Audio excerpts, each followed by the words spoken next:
আমার কটা ভাই জানেন? আমরা 4 ভাই। ক ভাই? 4 ভাই। আমি খালি বক্তা, আমি খালি এই লাইনে আছি। আর একজন আমার সাথে পড়েছে মাদ্রাসায় কাফিয়া পর্যন্ত, মেজো ভাই, কিন্তু সে একটা কোম্পানিতে চাকরি করছে, আল্লাহ তাকে কবুল করেনি। তো আমার পরিবারে কেউ জানতো যে ইয়াসিন বলে একটা ছেলে জন্ম হবে মৌলভী শওকতের, সেও বক্তা হবে? কেউ আগে জানে? আপনাদের মধ্যে এখানে কেউ জানেন যে আমার একটা ছেলে হবে মাস্টার হবে, ডাক্তার হবে, না চোর হবে? কেউ জানেন? আল্লাহ কোরআনে এটাই বললেন, তোমাদিকে পৃথিবীতে পাঠাবার পূর্বে পৃথিবীর বুকে তোমাদের কোনো কালচার ছিল না, কোনো কালচার নয়। আমার বন্ধুগণ, আমার ভাই, সবাই নিয়ত করুন আজ থেকে আমরা ইলম হাসিল করব, বলুন ইনশাআল্লাহ। প্রত্যেকটা মুসলমান নরনারীর জন্য দ্বীনি শিক্ষা অর্জন করা ফরজ। আজকে দেখুন, স্কুল বেড়েছে না বাড়েনি? বেড়েছে। মাদ্রাসা বেড়েছে না বাড়েনি? কলেজ ইউনিভার্সিটি বেড়েছে না বাড়েনি? শিক্ষা অনেক বেড়েছে। বেড়েছে না বাড়েনি? দামি দামি কনভেন্ট হচ্ছে, কেউ মিশনে দিচ্ছে, কেউ ইংলিশ মিডিয়ামে দিচ্ছে, দামি দামি, যার যেরকম পয়সা সে সেরকম স্কুলে। আল্লাহর কসম খেয়ে বলছি, মাদ্রাসা বেড়েছে, স্কুল বেড়েছে, মিশন বেড়েছে, একাডেমি বেড়েছে, শিক্ষা বেড়েছে। আদর্শ কিন্তু শেষ হয়ে গেছে। আদর্শ আর আছে? নাই। আমার 39 বছরে পা দিলাম। কত বললাম? 39। আমার বয়স যদি 39 হয়, আমার বয়সী যারা আছেন 40-এর কোঠায়, আমরা যখন স্কুলে গেছি জীবনে জানতাম না শিক্ষক দিবস কোন দিনটা। ঠিক বলেছি না বলিনি? কিন্তু আমার শিক্ষক দিকে জিজ্ঞেস করে আসুন যে ইয়াসিন সাহেব আপনার কেমন স্টুডেন্ট ছিল, বিয়াদব না আদববালা? আমি শুধু নয়, আগেকার ছাত্ররা মাস্টার দিকে কতটা রেসপেক্ট করত, এটা ভেবে দেখুন। আর এখন শিক্ষক দিবসের দিনে ম্যাডাম, মাস্টার, স্টুডেন্ট, ছাত্রী স্কুলে ডিজে লাগিয়ে ড্যান্স করছে। ঠিক বললাম না? তাইলে শিক্ষা আছে, আদর্শ শেষ করে ফেলেছি আমরা। দুঃখটা ওইটাই। আগেকার যুগে স্কুলে আমাদেরকে মারলে আমরা ভয়ে বাড়িতে বলতাম না মাকে যে আজকে মাস্টার মেরেছে। কেন? মা আর একবার মারতো। ঠিক বললাম না ভুল বললাম? বাপকে এসে বলতাম না আমাকে মেরেছে, আর একবার মারতো। আর এখন একটা ছোট্ট ছেলে বদমাশি করেছে, মাদ্রাসার একটা শিক্ষক একটু ধুমকি দিয়েছে, 4 দিন কামাই করেছে, একদিন এসে 4 দিন কামাই কেন করলি, যা চিঠি লেখে নিয়ে আই, তোর কি হয়েছিল? বাপ এসে বলছে মাদ্রাসা কি তোমার বাপের নাকি? ছেলে যাবে পারবে, আসবে না আসবে, তো তোর ছেলে গরু হবে না, তাকে গরু হবে? আমি লেখেলেন সেই ছেলেটা অমানুষ তৈরি হবে, অমানুষ, যেহেতু তুমি অমানুষ। তুমি এসে চার্জ করছো শিক্ষককে। ছেলেকে যদি এক চর মারে, জানবেন ওই উস্তাদটা দুয়া দিয়েছে আপনার ছেলেকে, আপনার জানাই নেই। আমি গুজরাটে যখন বৈঠক শোনাই, আমার সাথে একটা নয় 350টা ছেলে বৈঠক শোনাচ্ছিল। কটা বললাম? 350। আমি যে মাদ্রাসায় পড়েছি এ বাবু জানে, এ কান্থারিয়ায় পড়েছে। এই যে মাদ্রাসায় পড়তো আমার থেকে বেশি ছাত্র, কান্থারিয়া 5000 ছাত্র ছিল, এখনো আছে। আর আমি যে মাদ্রাসায় পড়তাম সেখানে 2500 ছাত্র, কাফলেতা, বিখ্যাত মাদ্রাসা কিরাতে। তো 350 ছেলে শোনাচ্ছে। বিহারের একটা ছেলে এত ভালো হাফেজ, শোনাতে শোনাতে খালি একটা মিস্টেক গেছে, তাকে বেতে ছড়িতে 100 ছড়ি মেরেছিল দুদিকে। ক ছড়ি বললাম? 100 ছড়ি। সেই ছেলেটা জীবনে প্রতিবাদ করেনি, জানেন? এখন আমি শুনতে পাই, এখন কথা হয়। একদিন দেখা হলো আপনার মুম্বাইয়ে, বললাম भाई क्या करते? बोले बिहार के एक मदरसा है भगलपुर में, मैं बुखारी पढ़ाता हूं, बुखारी शरीफ पढ़ाई, मुहाद्दिस। সেই ছাত্র কেন জীবনে প্রতিবাদ করেনি? শিক্ষক মেরেছে আমাকে ভুলের জন্য। জানেন ওই ছাত্রর যে জায়গাগুলো কি, এটা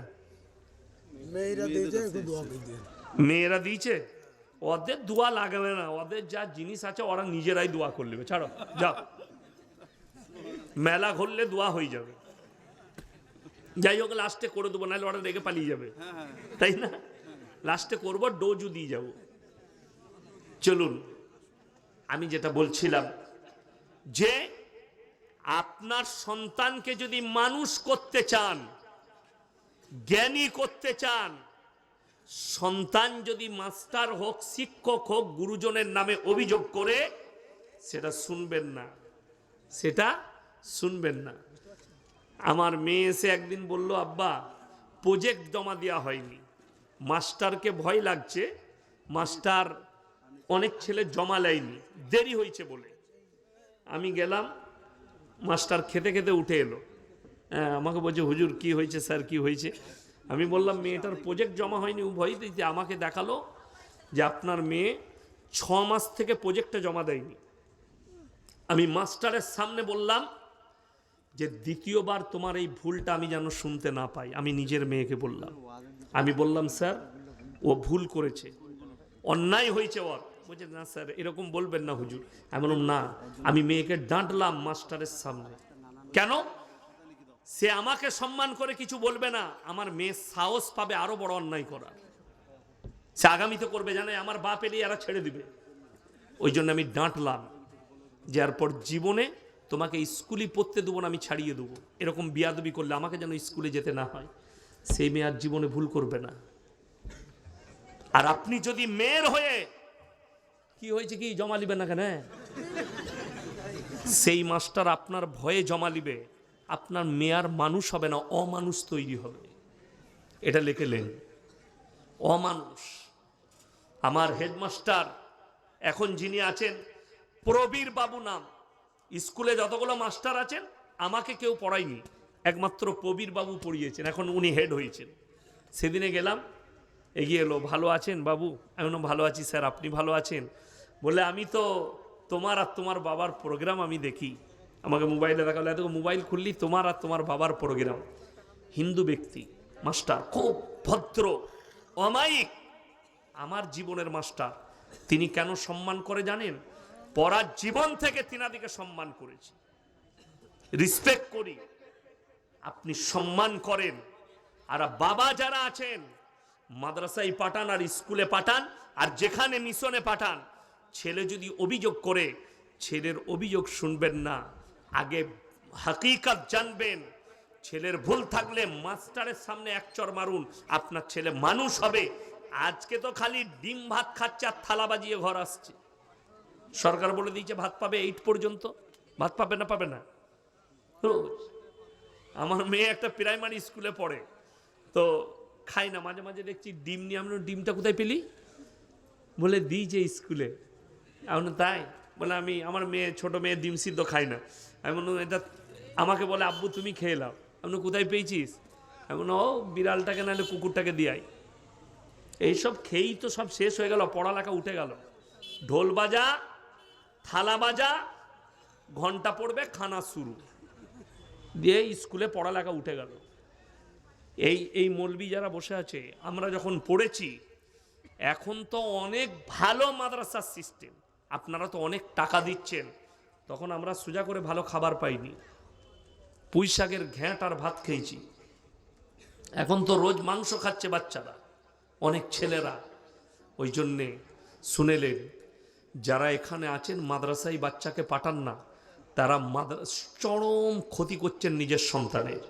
ছেলে 10টায় স্কুল যাবে, ফজরের সময় উঠিয়ে মাদ্রাসায় পাঠিয়ে দেন, 2 ঘন্টা 3 ঘন্টা পড়ুক, বাচ্চাটার মধ্যে ইলমিয়াত আসুক, হারাম হালালটাকে জেনে যাক, নামাজের তাকিদটা তার উপরে হোক, কোরআনের শিক্ষাটা তার কাছে হোক। তা না হলে আপনি মরে যাবেন, বড় হওয়ার পরে মৌলবি হায়ার করতে হবে। মৌলবি হায়ার জানেন? বাম মরে গেছে, ফজরের পরে বাপের কবর জিয়ারত করবে, মসজিদের দরজায় দাঁড়িয়ে আছে, নামাজ শেষ, হুজুর বের, হুজুর আমার বাপের কবর জিয়ারত করে যাবেন না? তুই পারবি না, ওকে নিয়ে যাবি। এই সন্তান বাম্মাকে দোষারোপ করবে যে আমার এমন বাম্মা যা আমাদিকে ছোটবেলায় কোরআনের শিক্ষা দেয়নি, দ্বীনি শিক্ষা দেয়নি, যে একটু নামাজটা পড়বো, সূরা মুখস্থ নাই, সূরাটার মুখস্থ হচ্ছে না। জেনে রেখে দিবেন, যেমন একটা তোতা পাখি, তোতা পাখি জানেন তো, তাকে যদি কথা শেখানো হয় শিখে যায় না? যায় না? বাচ্চা ছেলেটা হচ্ছে তোতা পাখির মতন, ছোটবেলায় যেটা দিবেন ব্রেনে বসে যাবে। সব থেকে দুঃখ, ছোটবেলায় বাচ্চাকে তাকে নুরানি কায়দাটা দেখ আর না দেখ, তাকে শিক্ষাটা দেখ আর না দেখ, মায়েদের জ্বলন হবে বলে মোবাইলটা ধরিয়ে দিচ্ছে। তো গেম খেল, তো মোবাইলে কার্টুন দেখ, ও রান্না বান্না করবে। আপনি বলুন তো, আমরা মানুষ হয়েছি, আমাদের মা দিকে কিছু ধরাতে হয়েছে? আর চ্যালেঞ্জ দিয়ে বললাম, এখন যতগুলো ছেলে জন্ম নিচ্ছে, এখনকার জেনারেশন, যে ছেলেগুলো 10 বছর 12 বছর 15 বছর 20 বছর বয়স, বিয়ের আগে এরা যৌবন হারিয়ে ফেলবে, তার জন্য দায়ী হচ্ছে এই মোবাইল। বিয়ের আগে যৌবন হারিয়ে ফেলবে, আর হারিয়ে ফেলছে। শিক্ষাটা নিয়ে যান। সন্তানের হাতে যারা মোবাইল দিচ্ছেন, মোবাইল নয়, এগুলো এক একটা জাহান্নামের আগুন। বড় কষ্ট লাগে। অনেকজন, যেমন জাবিদ আখতার প্রশ্ন করেছে সেই মৌলী সাহেবকে, কি জানেন?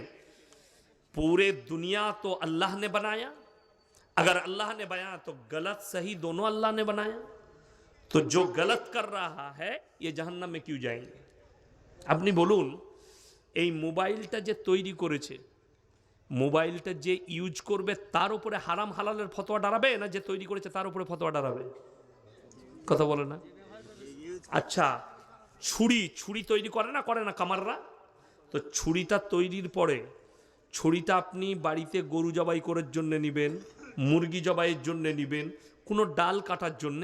আপনি নিয়ে যদি মানুষ কাটেন, তাও কামারের দোষ কি হলো? কথাটা বুঝতে পেরেছেন না পারেনি? কামারের দোষ হবে? তৈরি করেছে সে, ইউজ করনেওয়ালার হচ্ছে দোষ। আল্লাহ আপনাকে সৃষ্টি করেছে। আচ্ছা, কেউ আপনারা ভাত খান না গু খান? ভাত খান তো? গু কেউ খায় না, গুকে খায় পাগলে। মাথাটা চলে গেলে কোনো লোক যদি গু খায় তাকে পাগল বলবে।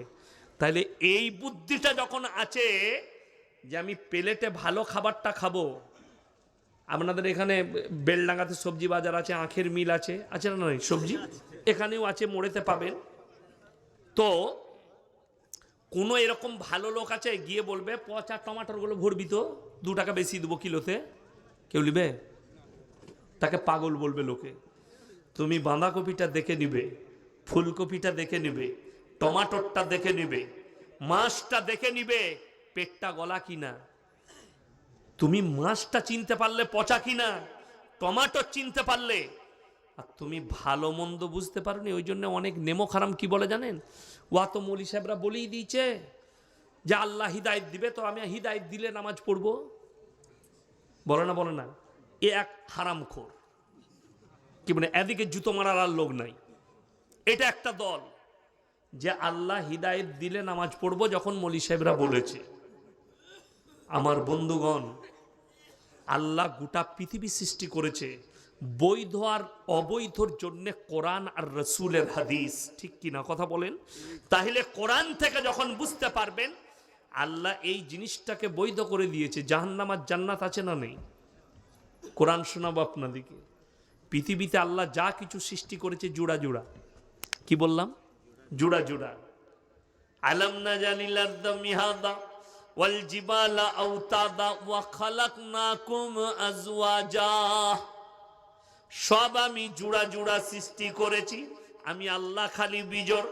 আসমান আর জমিন, স্থল আর পানি, নারী আর পুরুষ, ভালো আর মন্দ, কালো আর সাদা, উঁচু আর নিচু, সব আমি জোড়া জোড়া করেছি। আমি আল্লাহ খালি বিজোড়। জোরে বলুন সুবহানাল্লাহ। সব জোড়া জোড়া, আমি আল্লাহ খালি বিজোড়। তাহলে ভালোটাও আছে, মন্দটাও আছে। তোমার বিবেক যখন বলছে, দেখুন আপনি খাবার খেতে, আমরা দস্তরখানে বসলে বিবি অনেকগুলো তরকারি দেয় না? দেয় না? আমি মেহমান এসছি, আমাকে এক তরকারি দিয়ে ভাত দেবেন না, মেহমানকে 3-4টা তরকারি দেন, 4-5টা তরকারি দেন। এরপর মেহমানকে বললেন, যারা মেজবান থাকে তারা কি বলে, ভাই একটু মাংসটা দিই, ভাই একটু বেগুন ভাজিটা দিই। এরপর যে মেহমান থাকে সে বলে, না বেগুন ভাজি খাবো না, দাদা আমাকে মাংস দেন না, ভাই আমাকে মাছ দেন। সে তার পছন্দ মতো খায় না? খায় না? খাই। তাহলে তোমার ব্রেন যখন এটা বলছে এই মাংসটা আমার জন্য ভালো হবে, তাহলে তুমি যখন নিজেকে মুসলমান বলছো, আল্লাহর কিতাবকে ফলো করবে, রসুলের আদর্শকে ফলো করবে, তখন তুমি ভালো মন্দটা বুঝতে পারছো না, তুমি খাবার বেলায় বুঝতে পারছো, পেটে ভরার বেলায়, আর আমল করার বেলায় বুঝবে না। এইটাই হচ্ছে দুঃখের বেদনা। সকল ভাইকে বলবো, নিয়ত করুন আমরা আমাদের বাচ্চাদিকে দ্বীনি শিক্ষা দেবো। জোরে বলুন ইনশাআল্লাহ। প্রত্যেকটা নারী পুরুষের জন্য দ্বীনি শিক্ষা অর্জন করা ফরজ। বাচ্চা যদি অভিযোগ করে, বাচ্চাকে এক চর মারুন, ঘুরিয়ে শিক্ষককে মারতে যাবেন না। আপনার ছেলেটা গরু না হলে গাদা হবে। আমি মৌলবি শওকতের বেটা মৌলবি ইয়াসিন বলে গেলাম, কাগজে লিখেলেন, আপনি মরণে ওয়া দিতে হবে না। মরার সময় কলমা পড়ে লাভ নাই ভাই, ভুলে গেছে।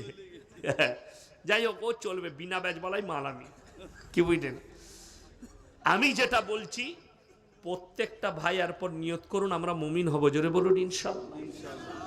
আমি সব জায়গায় বক্তব্য এখন দিতে একটু দ্বিধাবোধ করছি, কেন জানেন? গাল খাওয়া লোক আমি। মোবাইলটা খুলে কারা গাল দিচ্ছে? সুদখোর, গাঁজাখোর, মাতাল, অমানুষ, লটারিওয়ালা বলে এর বিরুদ্ধে বলছে। কি বুঝলেন? যেমন আপনারা সকলে জানেন, আচ্ছা সুদটা হারাম, এটা মৌলবীদের কথা না আল্লাহর কথা? আল্লাহর কথা। ওয়াহাল্লাল্লাহুল বাইয়া ওয়া হাররামার রিবা, ব্যবসাকে হালাল করেছি, সুদকে হারাম করেছি। এরপর যদি মুসলমান সুদ খায়, তাকে কি বলবো? আল্লাহর ওলি বলবো তো নাকি? না, হারামখোর। আমার বর্ধমান টাউনে একজন ফোন করে বলছে যে আপনি গালি দেন কেন? আমি বললাম কই গালি তো দিই নাই। আচ্ছা আপনারা আমার জলসা শুনেছেন না শুনেন মোবাইলে? আমি মা বোন তুলে কেউ কি গাল দিয়েছি? ইমানদারির সঙ্গে বলুন, দিই নাই। সে বলছে, আমি বললাম কি গাল দিয়েছি প্রমাণ দাও। বলছে ওই যে হারামখোর বলেন। আমি বললাম যে সুদ খায় তাকে কি বলবো ভাই, তুমি শিখিয়ে দাও। কি বলবো তুমি বলো। বলছে হারামখোরটা বললে খারাপ লাগে। তুই সব থেকে বড় হারামখোর, তুই ওই রকমই মাল। তুই হয় সুদখোর হবি, নাহলে লটারি, নাহলে মদ বিক্রি করিস, তা না হলে তোর গায়ে তো লাগবে না। কথাটা বলেন। আচ্ছা আমি যদি বলি চুরি করা হারাম, কার গায়ে লাগবে? চোরের গায়ে। যে চোর লয় তার গায়ে লাগবে? লাগবে না। যেমন এখন আমি একটা বক্তব্য শুরু করব আপনাদের কাছে, রাগ করবেন না। আল্লাহর কসম করে বলছি, হকের জিত আছে, না হকের জিত নেই। আজকে মুসলমান জাতি শেষ হয়েছে, নিজেরাই ক্ষতি করেছে। আল্লামা ইকবাল লিখেছেন, ইস ঘর কো আগ লাগি ঘর কি চিরাগ সে। মুসলমান তোমরা নিজেদের ঘরে নিজেরা আগুন ধরিয়েছ, অপরকে গালি দিয়ে লাভ হবে না।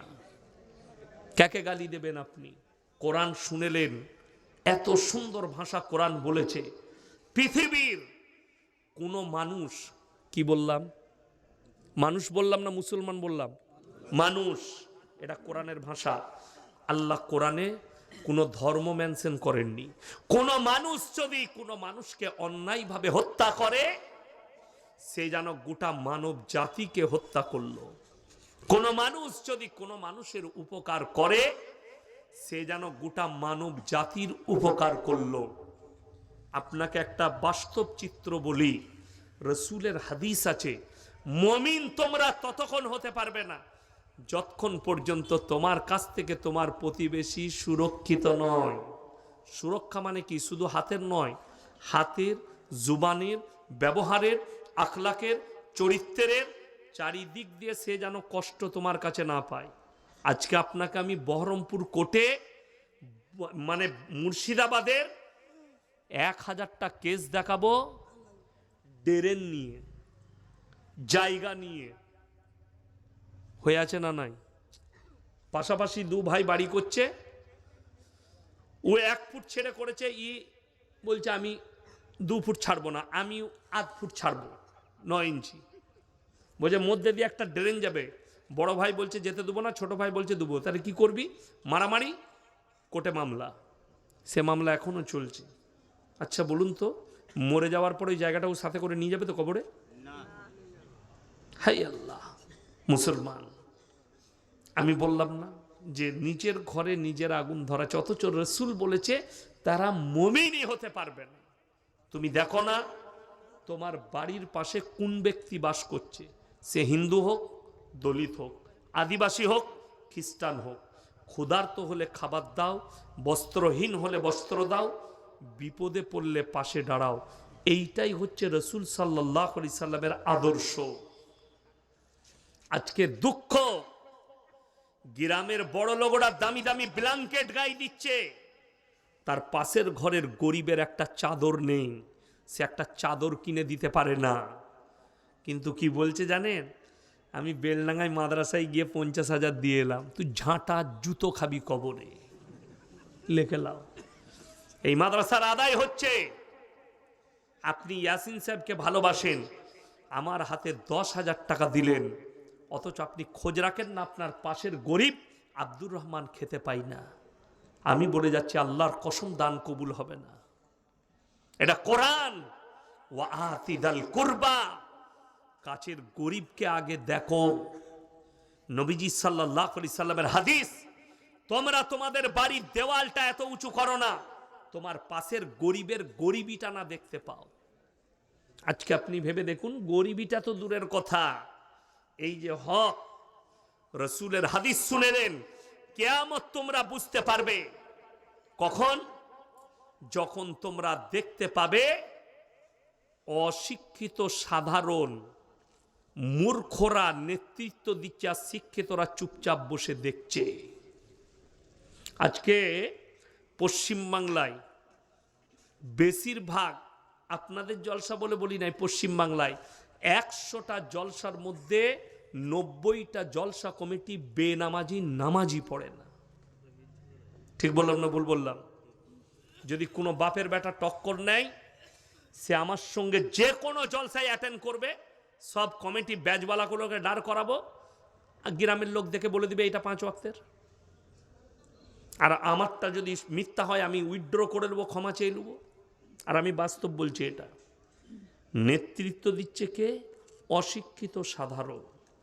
আজকে গ্রাম থেকে পাপ না মুছার কারণ আলেমরা দায়ী নয়, হাদিস কোরআন দায়ী নয়, ইসলাম দায়ী নয়, কিছু কিছু নেমো খারাম আমাদিকে দায়ী করছে। জলসা করে কি হবে, বয়ান করে কি হবে, জলসা দিয়ে কি হবে? গ্রামের লোকের পরিবর্তন হচ্ছে না। তুমি কি মেহনত করলে? তারপর যদি বলেন পরিবর্তনের লাইন, আমি ইয়াসিন বলে যাচ্ছি।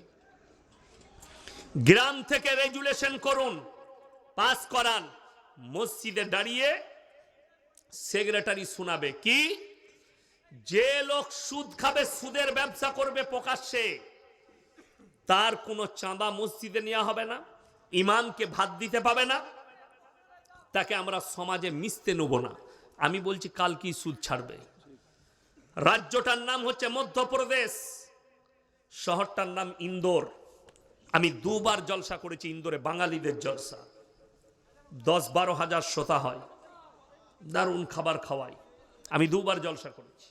যাই হোক, ওই মধ্যপ্রদেশের সমস্ত আলেমরা, দেওবন্দি, আহলে হাদিস, বেরেলি, যত তবকার মৌলবি আছে, এক কাছে বসে তারা মিটিং করে ফাইসালা করেছে, কোন মুসলমান বেটার বিয়েতে যদি পণ নেই, বেটার বিয়েতে যৌতুক নেই, বেটার বিয়েতে, বিটির বিয়েতে গান বাজনা করে, অশ্লীল কাজ করে, সেই নিকাহ কোনো মৌলবি পড়াবে না। গোটা মধ্যপ্রদেশে যৌতুক বন্ধ হয়েছে, গান বাজনা বন্ধ হয়েছে, আলেমদের আদেশে চলছে সুন্নত তরিকায়। অবাক হবেন, আমি আজ থেকে 5-6 বছর আগে ধানবাদ জেলা, বিহারে, থানাটার নাম চন্দন কিয়ারি, জলসা করতে গিয়েছিলাম। গ্রামটার নাম নডিহা। 1000-এর বেশি আলেম হাফেজ আছে। আমি আসরের সময় ঢুকে গেছি, অনেক রাস্তা, তাড়াতাড়ি বেরিয়েছিলাম সকাল 10টায়, আসরের সময় ঢুকেছি। সেখানে আমার একটা বন্ধু আছেন খাস, মুফতি মনজার আলম কাসমি, ভালো মুফতি। তো আমি ওই আসর থেকে রাত 2টো পর্যন্ত ছিলাম সেই গ্রামে। তারপরে আমি আসার সময় মুফতি সাহেবকে বললাম, ভাই মেরে কো ইতনা আচ্ছা লাগা। এ কি হয়েছে, কি হয়েছে বলো তো, কিছু হয়েছে? আমার বাপের ডায়লগ শোনা নাই, বিয়ে দিয়ে দেবো, কেঁদে মরে যাবি।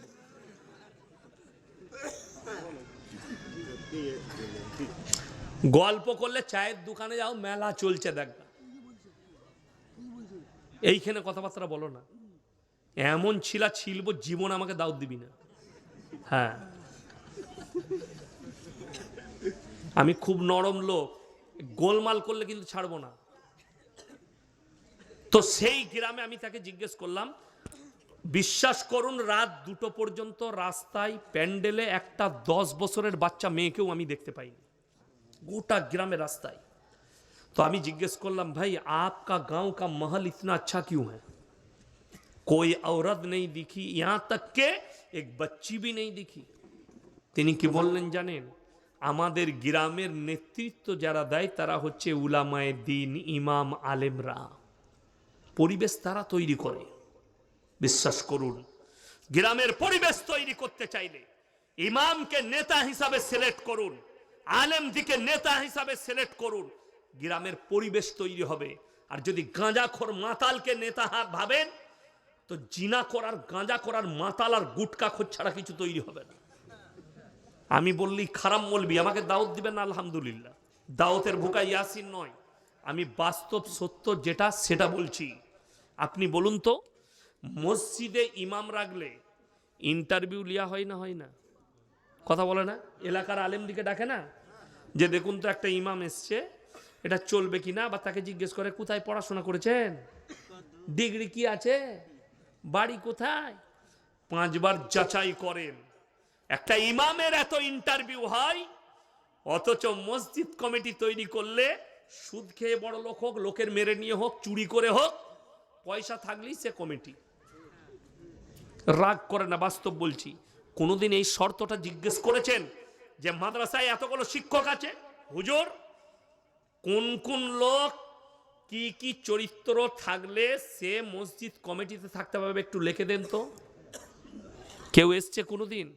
জালিলিয়া সুরুলিয়া এত বড় বড় মুফতিরা আছে, 2টো মাদ্রাসা, সারগাছি 3টে মাদ্রাসা, এরা যদি প্রমাণ দিতে পারে অমুক গ্রাম থেকে এসে আমাদের কাছে লিখে নিয়ে গেছে কি কি শর্ত থাকলে মসজিদ কমিটিতে থাকবে, আমি ইয়াসিন বাই ক্যামেরা ভুল স্বীকার করবো, একটাও গ্রামের লোক আসেনি। কিন্তু আমি আপনাকে দেখিয়ে দেবো, ইমামটার ইন্টারভিউ লিবার জন্য মৌলবি ডেকেছে।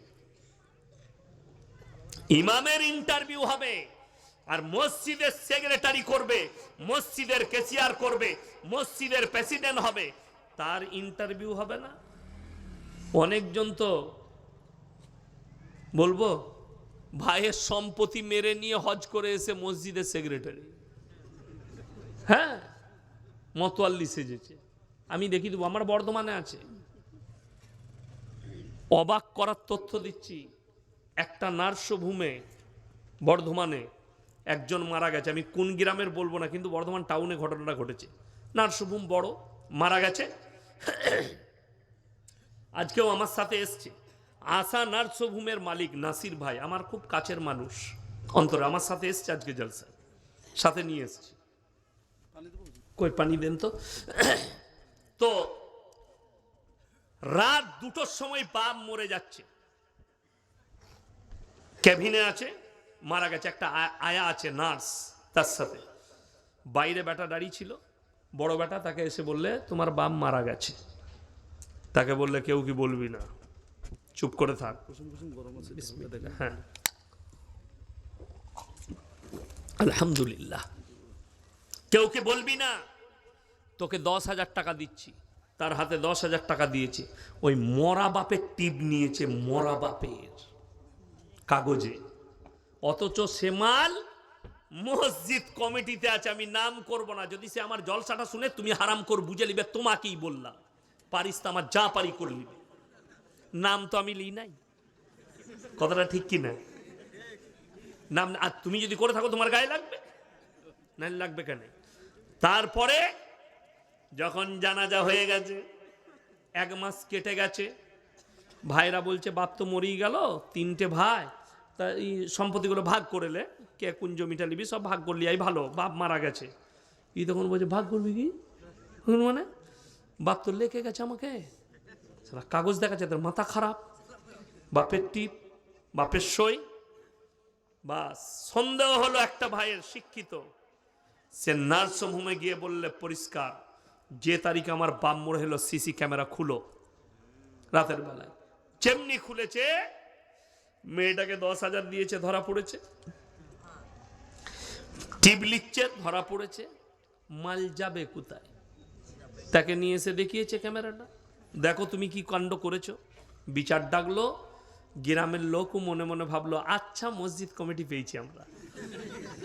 চোর, বাপের সম্পত্তি মেরে নিচ্ছি। ওই জন্যে বলে দিই শুনেন, আজকে আমাদের সমাজ ব্র্যান্ড চিনতে পারেনি। ব্র্যান্ড মানে বুঝেন? ব্র্যান্ডেড মাল। কি বুঝলেন? ঘড়ি পড়ে আছে, এই ঘড়িটা কোথাকার কে বলতে পারবে? এই ঘড়ি আমাদের দেশের লয়, এটা সৌদি আরবের ঘড়ি। আমাকে একজন গিফট করেছে, হজরত মোল্লা জাকারিয়া সাহেব রহমতুল্লাহ আলাই, কাঁটাদিঘি মাদ্রাসার মহিলা মাদ্রাসার যিনি সেক্রেটারি, উনার ছেলে আমাকে এটা গিফট করেছে। তো এই ঘড়িটা হচ্ছে ব্র্যান্ডেড ঘড়ি। এখন এই ব্র্যান্ডটা আপনাদেরকে আমি বুঝিয়ে দিই। আমি 3 বছর আগে জলসায় গিয়েছিলাম হায়দ্রাবাদে 11টায় জলসা শেষ করেছি, দিয়ে আমাকে নিয়ে গেল ওই আপনার চারমিনার আছে যেখানে সব ঘুরতে যায়, প্রচুর ভিড়। গেলাম, এই পায়েস, তারপরে আপনার আতার পায়েস, ফালুদা এসব খাওয়ালো।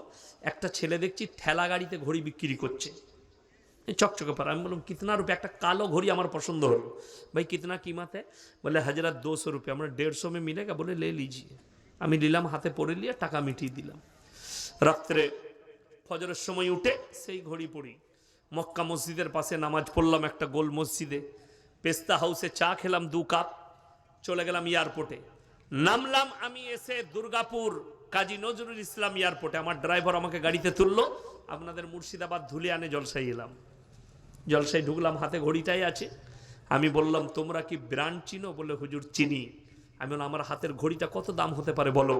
একজন বললে হুজুর 25,000 টাকা, একজন বললে হুজুর 17,000, একজন বললে 2500, একজন বললে 3,000, একজন বললে 1200, একজন বললে 1500। যতজন দাম বলেছে সবাই ঠিক বলেছে, ভুল কেউ বলেনি।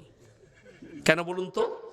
যে 25,000 বলছে সে জানে ইয়াসিন সাহেবের মতো বক্তার হাতে ঘড়ি আছে, মানে মালটা কুমা হবে না। কথাটা বুঝতে পেরেছেন? এই ভেবে সবাই দাম বলেছে। লাস্টে আমি বললাম বাবা ঘড়িটার দাম 150 টাকা, যদি কেউ 25,000 টাকায় নিতে চাও তো আমি খুলে দিচ্ছি, টাকাটি আমাকে দাও, অত দিতে হবে না, 10 দিলেই হবে। আমি জানি 150 মাল 10-এ গেলে অনেক লাভ, তাই না? কিন্তু দুঃখের বিষয় আমি বললাম আসল বাঁশটা দিই নাই, দাঁড়ান বাঁশটা দেবো। এখন তো আমি হাসির মজাকে বুঝাচ্ছি, একটা গরিবের ছেলে আপনাদের গ্রামের সকালবেলায় যদি ছিঁড়া প্যান্ট পরে বাজারে যায়, চায়ের দোকানে 10টা লোক বসে থাকলে বলবে আরে এ তো গরিবের ছেলে, ও পয়সা নেই। বলবে না? বলবে না? খেটে খায়, আর বাপ কাজ করে, গরিবের ছেলে। ওই ছিঁড়া প্যান্টটা ওর কাছ থেকে নিয়ে শাহরুখ খানকে পরিয়ে দেন, ওরে বাবরে কোথায় দারুণ মালবে, কোন দোকানে পাওয়া যাবে বলতো? লোকটা পাল্টালো, মালটার দাম পাল্টি গেল, ছিঁড়া প্যান্ট। অথচ রসুলের হাদিস শুনেলেন বর্বরতার যুগের পাপগুলো কিয়ামতের পূর্বে মডেলিং হয়ে ফিরে চলে আসবে। তার একটা দলিল শুনবেন, এই দলিলটা দিলে অনেক হারামখোরের গায়ে লাগবে। কেমন বলে দিই, এমন একটা যুগ ছিল, আদিম যুগের ঘটনা পড়েছেন না পড়েননি? পড়েন না আদিম যুগের ঘটনা?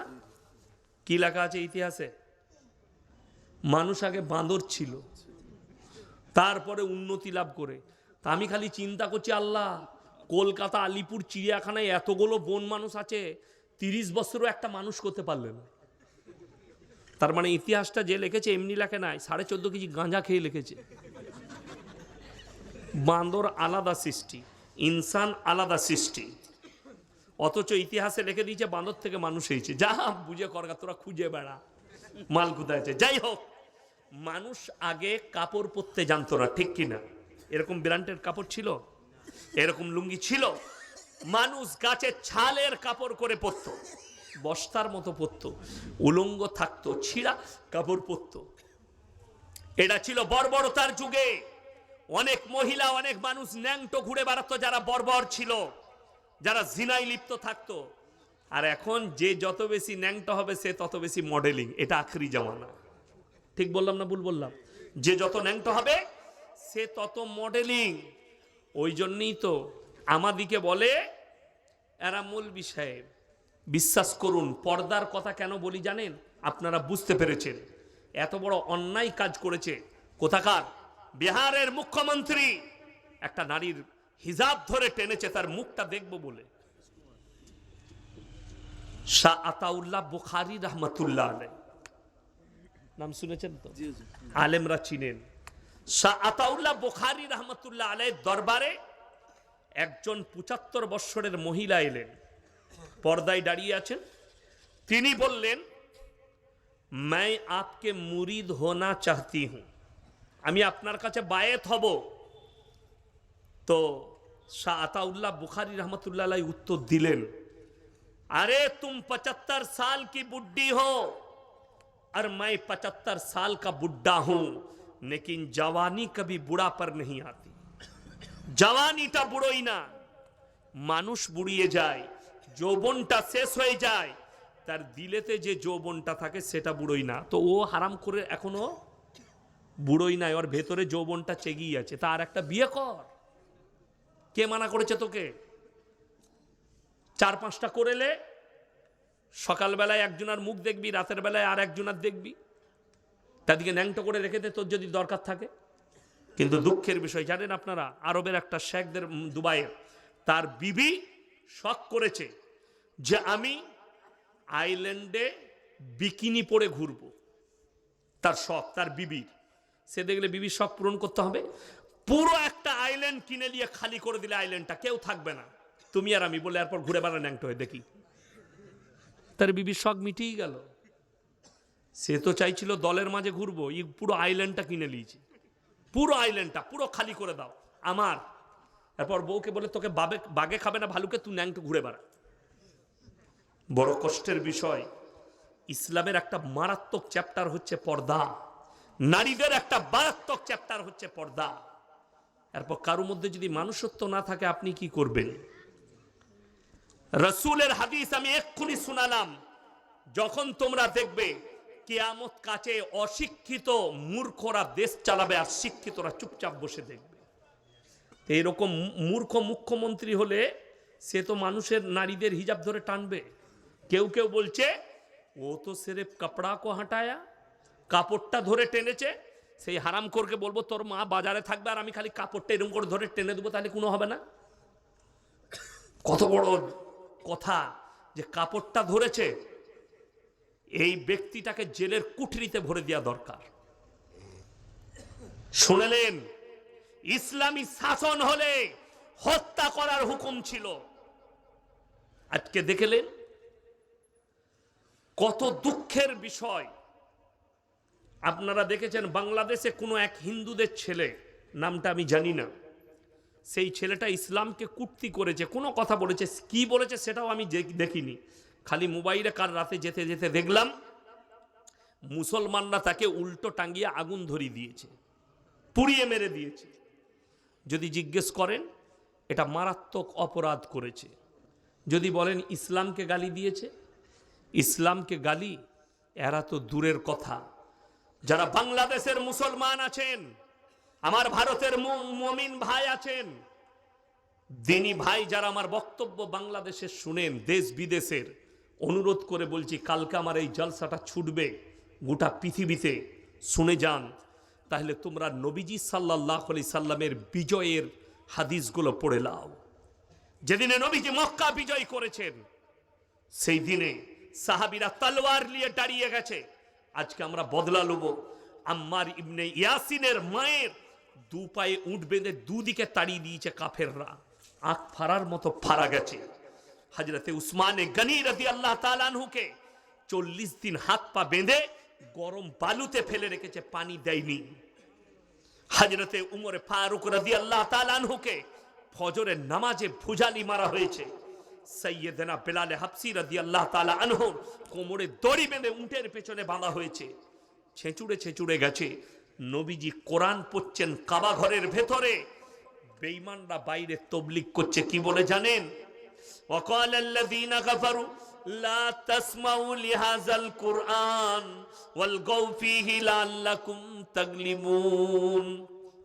হে মানুষেরা শোনো, নবী যে কোরআন আবৃত্তি করেন সে কোরআন তোমরা শ্রবণ করো না। হাততালি মারবে আর কানেতে আঙুল দেবে, আপনার চোখ দিয়ে পানি আসবে।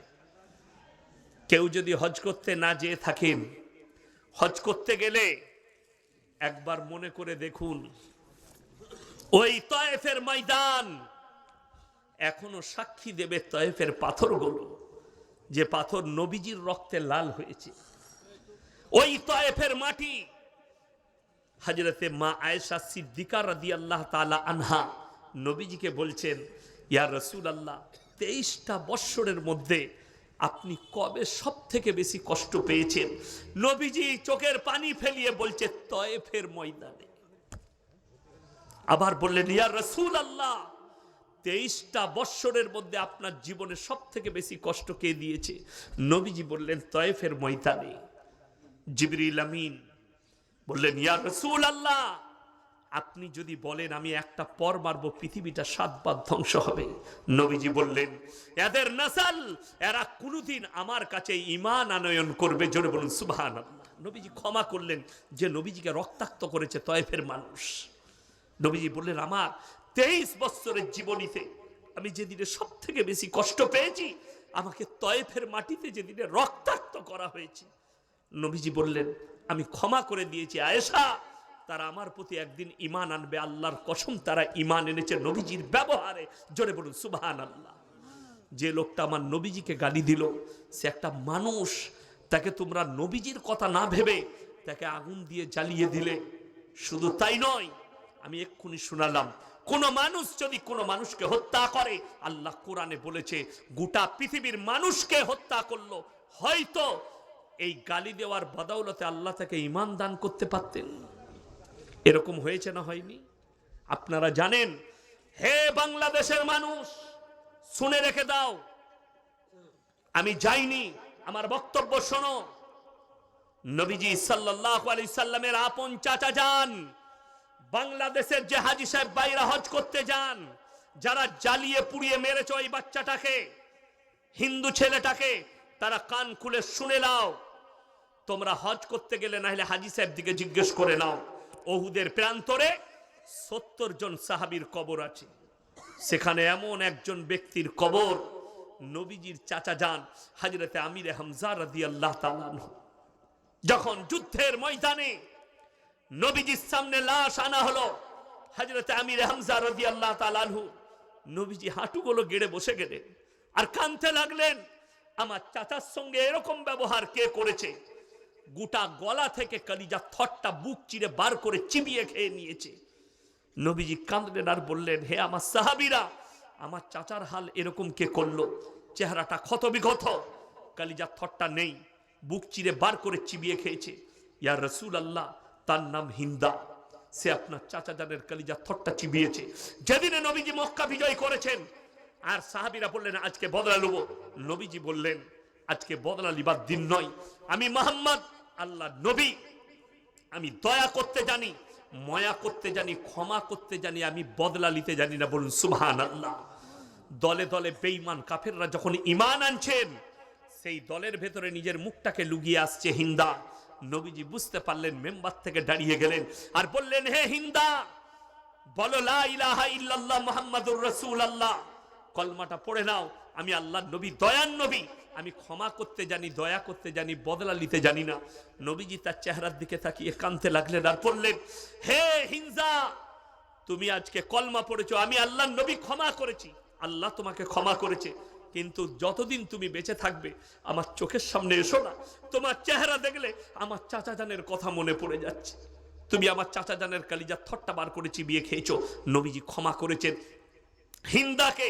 নবীজি যদি চাইতেন তাকে টুকরো টুকরো করে দিতে পারতেন। সত্যি তখন নবীজির হাতে, মক্কার শক্তি। নবীজি এলান করলেন, তোমরা আমার 5টা কথার আমল করবে। জোরে বলুন সুবহানাল্লাহ। কটা? 5টা। নাম্বার 1, তোমরা মাথায় রাখবে, কোনো বৃদ্ধকে মারতে পাবে না। নাম্বার 2, বৃদ্ধাকে মারতে পাবে না। নাম্বার 3, শিশুকে মারতে পাবে না। নাম্বার 4, আত্মসমর্পণ করলে মারতে পাবে না। নাম্বার 5, কাবা ঘরে প্রবেশ করলে তোমরা তার গায়ে হাত লাগাতে পাবে না। জোরে বলুন সুবহানাল্লাহ। নবীজি সেদিনে দেখিয়েছেন।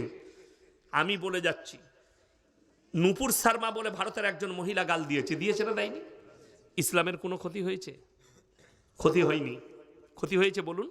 বরঞ্চ লাভ হয়েছে। বরঞ্চ কি হয়েছে? লাভ হয়েছে। আমি তো দোয়া করেছি, আল্লাহ নূপুর শর্মার তকদিরে ঈমান লেখা থাকলে ঈমান দাও, তা না হলে নিস্তে নাবুদ করে দাও। আপনারা খালি দেখতে থাকুন। প্রথম পাঠ জাবেদ আখতারের সাথে হয়েছে, এখনো দ্বিতীয়, তৃতীয়, চতুর্থ, পঞ্চম পাঠ বাকি আছে। এই লোকটাও বাধ্য হবে আল্লাহকে বিশ্বাস করতে এবং কালমা পড়তে হবে। জোরে বলুন সুবহানাল্লাহ। কেন? ইসলাম হচ্ছে সত্য, কোরআন হচ্ছে সত্য। ওই জন্যে আপনার দ্বারা যেন কেউ কষ্ট না পায়, আপনি হকের উপরে টিকে থাকুন। আল্লাহর কসম, হকের জিত আছে, না হকের জিত নেই। আজকে মুসলমান মনে করেছে আমি না হকে থাকলে আমার জিত আছে, হকে থাকলে জিত হবে না। এটা তোমার ভুল ধারণা। যাকে দেখছো সাময়িক, যে সুদখোরকে বড় লোক দেখছো ওটা সাময়িক, যে বেঈমানকে দেখছো এটা সুখে আছে সাময়িক, তার ভেতরটা জিজ্ঞেস করো, ভেতর শেষ হয়ে গেছে তার অশান্তিতে। আপনি বলুন, বড় লোকরা কোটি কোটি টাকা ইনকাম করে, জানেন আপনার মাদ্রাসার ইমামের বেতন কত? এই মসজিদে ইমামের বেতন কত তোমাদের? 4,500 ইমাম ভাতাটা পাই। ইমাম ভাতাটা পায় আর 4,500। নামাজ হবে না, 100% নামাজ হবে না। যা পারবে করো, আমার যা পারলে করে লাও। যদি তোমার মুফতি থাকে ফতোয়া নিয়ে আসবে, আমি বলে যাচ্ছি নামাজ হবে না। যাই হোক, 4,500 বেতন আমাদের মৌলবীদের সব থেকে কম বেতন সমাজে। কিন্তু জানেন, এই যে সাদা জামা গেট আপ দেখছেন, এই যে গেট আপ, এই যে গেট আপ, এটা কিন্তু আল্লাহর কসম টাকার লয়, এখলাসের। কিসের বললাম? এখলাসের। যদি বলেন হাদিস শুনান, নবীজির হাদিস, যারা আল্লাহর রাস্তায় দিনের পথে থাকবে আল্লাহ মৃত্যুকাল পর্যন্ত ইজ্জতের রুজি দান করবেন। জোরে বলুন সুবহানাল্লাহ। আমরা ডাক্তারের বাড়িতে যাই, মাস্টারের বাড়িতে যাই, তো ডাক্তারের বাড়িতে গেলে ডাক্তার দস্তরখান বিছাই না মৌলবি? ডাক্তার। হুজুর হাতটা ধুয়ে দিই, হ্যাঁ, হুজুর রুটিটা দিই, হুজুর মাংস তুলে দিই, আল্লাহর কৃপা শুকর আদায় করি। সকালবেলায় মাস্টারের বাড়িতে ইমামের পালা, মাস্টারকে চাটা বুইয়ে নেই ইমামকে দিতে হবে, ঠিক কি না? কথা বলেন, ভাতটা বুইয়ে দিতে হবে। জোরে বলুন সুবহানাল্লাহ। রাসূলের হাদিস সত্য। আপনি দিনের পথে থাকেন, আল্লাহর রাস্তায় থাকেন, আল্লাহ আপনাকে মৃত্যুকাল পর্যন্ত ইজ্জতের রুজি দিবে। আমরা আলেমরা তো ওই জন্যে, লটারির টিকিট হারাম না হালাল? প্রত্যেক দিন টোটো চালিয়ে 1,000 টাকা ইনকাম করছে, হারাম করে 500 টাকা লটারি কাটে। লটারি যদি হালাল হতো আমরা মৌলবীরা তো রোজ একটা করে কাটতাম। যেদিনে 1 কোটি লেগে যাবে তুই মসজিদ বুঝে লিখে আমি ঘর চললাম। কথা বুঝতে পারেননি? হারাম বলি তো আমরা কাটতে পারি না, এটার উপরই সন্তুষ্ট প্রকাশ করি। তোমার জানা নাই, তাইলে মুসল্লিদিকে বলতাম ফজরের নামাজ পড়ি বিসমিল্লাহ বলে সূরা ইয়াসিন পড়ে একটা চালিয়ে দিবি, এক ঘর 1 কোটি। হারাম বলি তো আমরা নাই, হারাম বলি তো আমরা মৌলবীরা সুদ খাই না। তোমার জানা নাই, যদি সুদটা হালাল হতো তো মৌলবীর জন্যও হালাল হতো না? হতো না? হালাল হতো। লটারিটা হালাল হলে তো মৌলবীর জন্যও হতো, মদটা হালাল হলে তো মৌলবীর জন্যও হতো। যখন এদের জন্য হারামটা আমি মুসলমান, আমার জন্য কি করে হালাল হতে পারে? শুনেলেন রাসূল সাল্লাল্লাহু আলাইহি সাল্লামের হাদিস, কিয়ামতের পূর্বে রাতের বেলায় মানুষ শুবে, সকাল বেলায় চেহারাটা বাঁদর না হলে শুয়োরের মতো হয়ে উঠবে, খিনজিরের মতো। নবীজি সাহাবীরা কাঁদলেন, ইয়া রাসূলুল্লাহ, তারা কি পাপ করবে যে এরকম হবে? নবীজি বললেন, তারা যতগুলো দুনিয়ার পাপ থাকবে হালাল মনে করে করতে শুরু করবে। সুদখোর জানে হারাম, সুদ খাচ্ছে, কিয়ামতের পূর্বে সেই সুদখোরদের চেহারাটা দুনিয়াতেই শুয়োরের মতো হবে, না হলে বাঁদরের মতো। রাতের বেলায় শুবে, সকালে উঠে আয়না দেখবে শুয়োরের মতো হয়ে গেছে। কিয়ামতের আলামত এটা, মাথায় রাখবেন। সবাই হারাম জিনিস থেকে বাঁচবো, জোরে বলুন ইনশাআল্লাহ। দাজ্জাল আসার সময় হলে মানুষ বুঝতে পারবে যখন হারাম জিনিসকে হালাল করে নিয়েছে। মুসলমান, আপনি হারামকে হালাল করে নিচ্ছেন, হারামকে হালালকে হারাম আর হারামকে হালাল করে নিচ্ছেন, কি করে হতে পারে? আপনি জানেন না যে হালাল হলে মৌলবীরা আগে ইউজ করত? বিয়ে শাদিতে গান বাজনা করলে, পণ লেবার হলে গরিব মৌলবীরা আগে নিত। কেন লেই না? এটাও ভাবতে হবে। এই মৌলবি গরিবের ছেলে, মাদ্রাসায় আমরা কাদিকে দিই, খেতে পাই না, মানুষ করতে পারছে না, বাপকে জ্বলাচ্ছে, মাকে জ্বলাচ্ছে, ভাতের হাঁড়িতে ঢেলা মারছে বলে মালসাই দিয়ে ওরা বুঝেলে। ঠিক বললাম না ভুল বললাম? এই বাচ্চাগুলোকে দেন। এই গরিবের বাচ্চা, যে বেচারা ভিক্ষা করে খায়, মাদ্রাসায় দিয়েছে, আলেম হাফেজ হয়েছে, সে যখন আলেম হাফেজ হয়ে মসজিদে 10,000 বেতন পাচ্ছে, সে তো দাবি করতে পারে আমি যখন 10,000 টাকা ইনকাম করি, আমাকে একটা ভালো অ্যাপাচি বাইক লাগবে, 5 ঘড়ি সোনা লাগবে, 10 লাখ টাকা লাগবে। মৌলবীরা করতে পারে না। আমার যখন বিয়ে হয়, আমার শ্বশুর ঈদের সময় আমার গিন্নিকে জিজ্ঞেস করেছে জামাইয়ের কমিটা ছিট লাগে, জিজ্ঞেস করবে আমার নিজের ফুফা। আমি বললাম তোমার বাপকে জিজ্ঞেস করো ওদের গাঁয়ের লোকের কত লাগবে, বর্ধমান থেকে ধরিয়ে দেবো, টেনে নিতে বলবে। আমার বাপের নাই, আমি ছিঁড়া পড়ে ঈদগায় যাব। কিন্তু এখন আপনি ঈদগায় কাকে দেখতে পাবেন, কিরকম দেখতে পাবেন? জাঙ্গিয়াটা শ্বশুরের, লুঙ্গিটা শ্বশুরের, গেঞ্জিটা শ্বশুরের, আঁতরটা শ্বশুরের, জামাটা শ্বশুরের, তোয়ালিটা শ্বশুরের। তোর কি বলে খালি ন্যাংটো মানুষটা আমি, বাকি আর কিচ্ছু নাই শ্বশুরের। 1 সপ্তাহ আগে থেকে হারাম করে বউকে বলছে তোমার বাপকে ফোন করো, ঈদিটা পাঠাবে না। তুই হিজড়ে পয়দা করেছে, হিজড়ে কামাবার ক্ষমতা নাই। আর আমরা মৌলবীরা হচ্ছে মরদ, আসলেই মরদ। দাড়ি যারা রেখেছে, যারা দাড়ি টুপিওয়ালা, এরাই মরদ। যদি বলেন কেন, আমি বলি নাই, তোমাদের আচার আচরণই বলছে। যদি বলেন হুজুর বুঝিয়ে দেন, মেয়েরা, আমাদের মা বোনেরা কাদিকে দেখে বেশি পর্দা করে? দাড়িওয়ালা মলি সাহেব যাচ্ছে, আর দেশের লোক যাচ্ছে মাথায় কাপড়ের দরকার নেই। ঠিক বললাম না ভুল বললাম? তার মানে মলবি কটা দাড়িওয়ালাগুলো মরদ, আর বাকি সব হিজড়ে। খালি এদিকে দেখে পর্দা করতে হবে, এইটাই তো অসুবিধা, ওইটাই অসুবিধা। বেলডাঙ্গা বাজারে চা খাচ্ছি, ইয়াসিন সাহেব ল, আমি বললাম হ্যাঁ ল, খালি আমাকে দেখে লুকো, বাকি সব খোলা থাক, বাকি মরদরা দেখুক তোমাকে। দুঃখ ওইটাই মায়েরা, পর পুরুষের কাছ থেকে তোমাকে পর্দা করতে হবে, যে কোনো পুরুষ হোক, দাড়ি চাচা দাড়িওয়ালা। এই মুসলমান কত নিকৃষ্ট দেখুন, ইনি পাগড়ি পরেছেন, পাগড়ির ওপরে জ্যাকেট, রুমাল। আচ্ছা দেখতে খারাপ লাগছে না ভালো লাগছে? ভালো লাগছে মাশাআল্লাহ। আমার পাশে ইনি বসে আছেন মাশাআল্লাহ, আর আমি জানি না আমাকে কেমন লাগছে, তোমরা জানো। ইনি বলছেন মাশাআল্লাহ। যাই হোক, একটা বাংলাদেশের ছেলে আমাকে ফোন করে বলছে হুজুর ছেলেদের সোনা পড়তে নাই কেন? আমি বললাম হারাম। বলে দলিল দেন। আমি 2টো হাদিসের দলিল পাঠিয়ে দিলাম তাকে, চ্যাপ্টার তুলে। সে বলছে ওয়া দলিল মানবো না। আমি কি লাগবে? বলছে আমাকে বুঝতে হবে। আমি তুমি এক কাজ করো, আমরা বিয়ে হয়েছে? বলে হ্যাঁ। আমরা তোমার বউ কানের পড়ে? বলে হ্যাঁ। আমরা তুই কাল থেকে 2টো কানের পড়বি। আমি তোর বউ নাকের পড়ে? বলে হ্যাঁ। আমি তুই কাল থেকে একটা নাকের পড়বি। হাতের 2টো বালা তোর বউ পড়ে? তো বলে হ্যাঁ। আমি তুই পড়বি। গলায় একটা হাড় পড়বি, দিয়ে দেখবি তুই কোনটা তোর বউ কোনটা ধরা যাবে না, তোরা দুজনেই কনফিউজ হয়ে যাবি। তাকে বললাম বুখারী শরীফের হাদিসে আছে, কোন পুরুষ যদি নারীর মতো রূপ ধারণ করে, আল্লাহ তার দিকে তাকিয়ে দেখবেন না। তাদেরকে বলা হবে তোমরা নারীর রূপ ধারণ করে দেখাও, তারা বলবে অক্ষম, আল্লাহ তাদেরকে জাহান্নামে নিক্ষেপ করবে। যে নারীরা পুরুষের মতো রূপ ধারণ করবে, বুখারী শরীফের হাদিসে আছে, আল্লাহ তাদের দিকে তাকাবেন না। তাদেরকে বলা হবে পুরুষের মতো রূপ ধারণ করো, তারা বলবে আমরা অক্ষম, আল্লাহ জাহান্নামে নিক্ষেপ করে দিবে। যারা জেন্ডার পরিবর্তন করছে তাদের জান্নাতে যাবার আর কোনো রাস্তা নাই। জেন্ডার মানে জানেন? পুরুষ থেকে মহিলা, মহিলা থেকে পুরুষ হচ্ছে যারা, যারা নিজেদের জেন্ডার আল্লাহর কুদরতের সঙ্গে ছেড়খামি করছে, এদেরকে আল্লাহ কুদরতি আমাদেরকে কান দিয়েছে। নারীদের ফুটো করা যায় যাচ্ছে, আমাদের যায় যাচ্ছে। তাহলে অনেক ছেলেকে দেখিয়ে দেবো হারাম কর কানে বালি পড়েছে, পড়েছে না পড়েনি? আবার জান্নাতের আশা করে। হ্যাঁ, এ তো জান্নাতে যাবার খুব আশা। হাতে বালা পড়ছে, যাদের হাতে চেন আছে, বালা আছে, খুলে দিবেন, একটা করে ভালো ঘড়ি পরবেন, জায়েজ আছে। কিন্তু হাতে চেন পরা হারাম, হাতে বালা পরা হারাম। এগুলো নারীদের আখলাক আর চরিত্র। তোমার জানা নেই?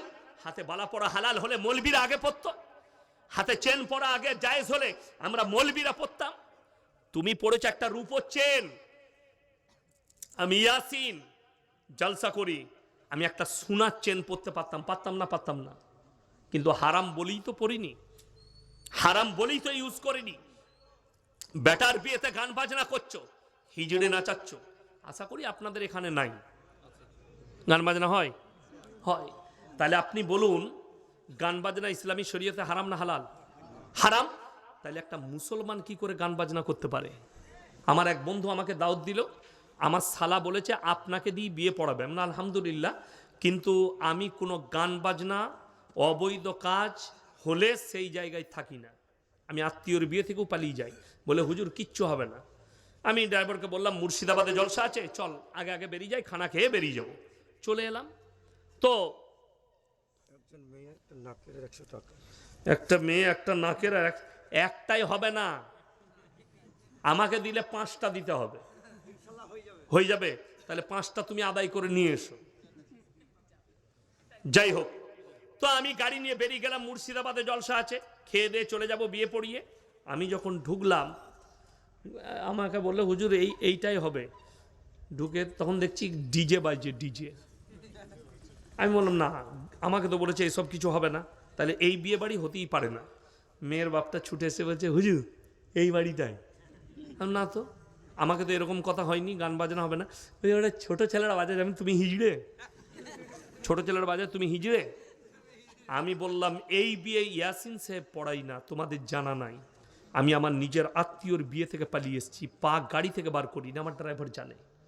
আমি বেরিয়ে পালিয়ে গেলাম, খানাও খাই না, হোটেলে খেলাম, কুলিতে একটু খাবার খেলাম, পালিয়ে এলাম জলসাই। সে আমার সাথে 3 মাস কথা বলেনি, রেগে। আমি বলেছিলাম যেদিনে সে হক বুঝবে সেই দিনে সে আমার হাত ধরে ক্ষমা চাইবে। 3 মাস পরে আমার হাতে ধরে ক্ষমা চাইছে, আমি অন্যায় করেছি হুজুর, কথা দিয়ে কথা রাখতে পারিনি, সত্যিকারই এটা অন্যায় হয়েছিল। আমি বললাম আল্লাহ তোমাকে হিদায়েত দিয়েছে, এটাই আমার কাছে শুকর আদায় যে তোমাকে হিদায়েত দিয়েছে। আমি শর্ত রেখে দিই, আমি আমার ছাত্রের বিয়ে পড়াতে মসজিদের ভেতরে বিয়ে পড়াবো। আমার নিজের আত্মীয়র বিয়ে পড়িয়েছি, মুম্বাইয়ে থাকে আমার ভাইরা, ভাইয়ের বুনাই, সেটাও আবার আমার ফুপুর ননদের মেয়ের বিয়ে আমাকে দাওয়াত দিয়েছে, মানে ওটাও আমার ভাগ্নি হচ্ছে। আমি বললাম মসজিদের ভেতরে নিকাহ হবে। বিয়ে পড়েছি মসজিদের ভেতরে নিকাহ। আমি বললাম মুম্বাই থেকে খেজুর এনেছিল, আমি ছড়িয়ে দাও, চারিদিকে ছিটি দিলে মসজিদের ভেতরে। একটা বয়স্ক চাচা বলছে ইয়া আবার নতুন ডিজাইনের বিয়ে কবে থেকে আপনারা স্টার্ট করলে? আমি বললাম চাচা তোমার সব পেকে গেছে, তুমি পাকনি। বলছে কেন? আমি বললাম এইটাই সুন্নত তরিকা। বলছে খেজুর ছিটানোটা? আমি বললাম হ্যাঁ এইটাই, ছোয়ারা ছিটিয়ে দেওয়া এটাই সুন্নত। আলেমদিকে জিজ্ঞেস করুন, নবীজি সাল্লাল্লাহু আলাইহি সাল্লামের জামানায়, সাহাবীদের জামানায়, তাবিনদের জামানায়, তাবে তাবিনদের জামানায় মসজিদের ভেতরে নিকাহ হয়েছে, যার কারণে কোনো রকমের পাপ হয়নি। আজকে নিকাহটাকে টেনে প্যান্ডেলে নিয়ে গেছে, এক হারামখোর এই কোণ থেকে, এক হারামখোর ওই কোণ থেকে। একজন বলছে কলমটা ধরো, দিয়ে হারামখোর ভিডিও করছে। কোথা থেকে পেলে? অনেকজন বলবে হুজুর আপনারও তো জলসা ভিডিও হচ্ছে। ইমানদারির সঙ্গে বলুন, বিয়ের ভিডিওটা ইসলাম প্রচার হবে না? প্রচার হবে না? হবে। বিয়েতে ভিডিও করলে ওটার দ্বারা ইসলাম প্রচার হবে। আর এই জলসাটা শোনার পরে ইসলাম প্রচার হবে না? হবে না? হবে। কেন হবে বলে দিই। আমি এই গতকালকে একটা দোকানে চা খেলাম, হিন্দু ভাইয়ের দোকান। সে বলে স্যার আপনার জলসা আমি সবসময় শুনি, সবসময় আপনার, এই দেখেন মোবাইল খুলে দেখালে বলে আপনার ছাড়া কারণ নাই, আমি কোনো গান ফান শুনি না, শুধু আপনার বক্তব্য শুনি, রাতের বেলায় ঘুম আসে। তাহলে আল্লাহ যদি তাকে কবুল করে নেয়, এতে ফায়দা আছে না নাই?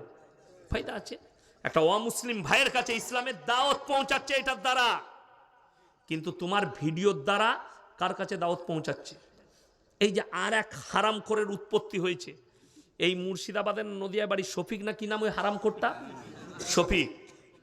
আপনার সন্তানকে যারা ভিডিও দেখাচ্ছেন তারা জিনার রাস্তায় ঠেলে দিচ্ছেন, সন্তানের ভবিষ্যৎ নষ্ট করছেন ওই হারামখোরের ভিডিও দেখানো মানে।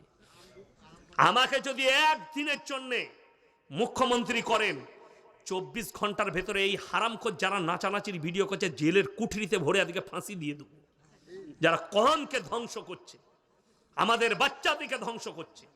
আমাদের ভারতের একজন আর্টিস্ট, তার নাম হচ্ছে সনু সুদ, বলিউডের আর্টিস্ট, খুব ভালো। তিনি বলেছেন অস্ট্রেলিয়ার মতো ভারতেও বাচ্চাদের জন্য মোবাইল ইউজ করা নিষিদ্ধ করা দরকার। সোশ্যাল মিডিয়া 10 বছর বয়স, নানির কাছে নানি আমি ফার্স্ট হয়েছি, একটা মোবাইল দিবে না? নানি বলছে দুব্বো ভাই দাঁড়া, বলছে কবে দিবি? বলছে তোকে ঠিক দেবো। দিয়ে নানি এখন কোমরে কাপড় গুঞ্জে চলে গেল বন্ধন লোন না হলে গ্রুপ লোন নিতে। আপনাদের এখানে নাই? আছে তো? আমি বললাম লাস্টে খুঁচে দিয়ে যাবো মা বোনদিকে, গাল দেয় দিবে। গ্রুপ লোনে কিন্তু লাভ হয়েছে মায়েদের, কিছু লাভ হয় না, একটা লাভ হয়েছে। 10টা করে মেয়ে গ্রুপ করেছে, তাদের মধ্যে একজন হেড, আর 9টা মেয়ে তাকে ম্যাডাম বলে। সে মনে করে আমার যাহা তাই ব্যাপার, এমনি ম্যাডাম হতে পারে না, সুদ খাওয়ার ম্যাডাম হয়েছে। আল্লাহ মাফ করুক। বেঈমান কাফেররা বুঝতে পেরেছেন কতটা কামিয়াবি লাভ করেছে। খালি কামিয়াবি লাভ করার কারণ আপনার বাচ্চাকে আপনি মাদ্রাসায় পাঠিয়ে দ্বীনি শিক্ষা দেয়নি। এই মা বোন এবং আপনি আমি যারা আমাদের বিবিদিকে গ্রুপ লোন আর বন্ধন লোনে ঠেলে দিচ্ছি, এত জলসা, এত মাদ্রাসা, এত কোরআন হাদিসের তালিম, তারপরও তারা কামিয়াবি লাভ করেছে, আমরা করতে পারিনি। প্রত্যেক ঘরে ঘরে সুদ ঢুকিয়েছে তারা। অথচ আপনি জানেন, খুলে দেখুন, আদানির 3000 কোটি টাকা সরকার মওকুফ করেছে কেন্দ্র সরকার। কত হাজার বললাম? 3000 কোটি আদানির মওকুফ করেছে। আর আপনার বিবি বন্ধন লোন লিয়েছে, প্রত্যেক দিন ব্যাংকের লোক দরজায় হাজির। একজন লোন লিয়েছে যে ও জানে প্রত্যেক দিন আসবে, ও ঠিক 10টার আগে বাড়ি থেকে বেরিয়ে পালিয়ে যায়। বইয়ের কাছে আসে, কই গো ভাই? বলে ভাই তো নেই, একটু চা খান। ওকে রোজ 4 ডিম খাওয়ায়। ঠিক 1 মাস পরে তার বউ কিনে পালিয়ে গেছে। এখন 4 ডিমের কত বরকত, বউটাই নিয়ে পালিয়েছে। তুই লোন শোধ করবি না, তোর বউটাই রাখবো না, যা বুঝে করগা। মোবাইলে দেখলাম, সত্য ঘটনা, মিথ্যা নয়।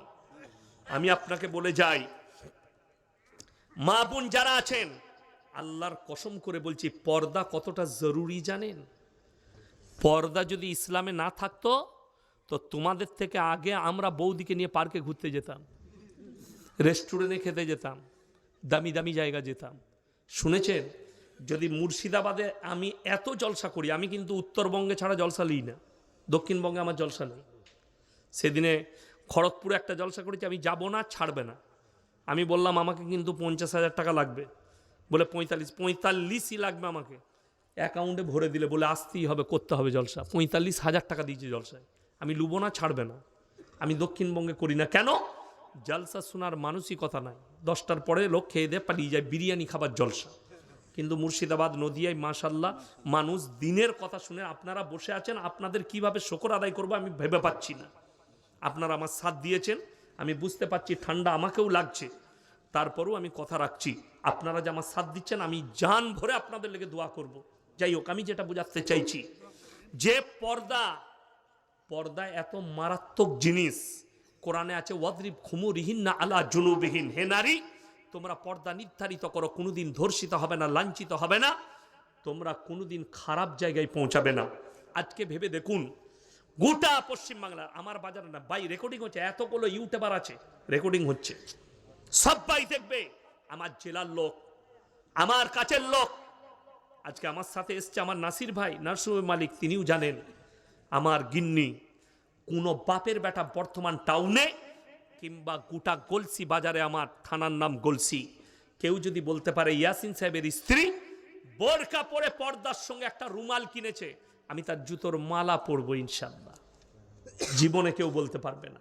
কোনো বাপের বেটা যদি বলে দেয় ইয়াসিন সাহেবের স্ত্রী অমুকের বাড়িতে এসে বিয়ের প্যান্ডেলে বসে, প্যান্ডেলে বসা তো দূরের কথা, কোনো বাপের বেটা কোটিপতি থেকে গরিব থেকে ধনী কেউ হিম্মত হবে না ইয়াসিন সাহেবকে বলে দিয়ে আপনার বিবিকে প্যান্ডেলে পাঠাবেন, খেয়ে যাবে।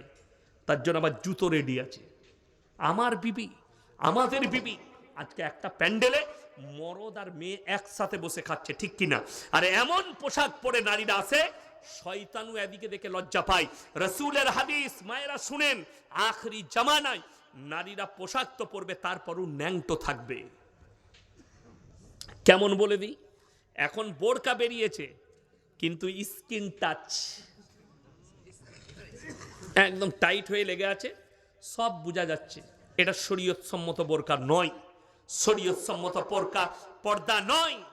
একটা মেয়ে বলবেন যে গায়ে চাদর নিয়েছে, শাড়ি পরছে, শাড়ির ওপর একটা চাদর পড়েছে, চাদরের উপরও পেটটা বেরিয়ে যেতে পারে না? পারে না? পারে।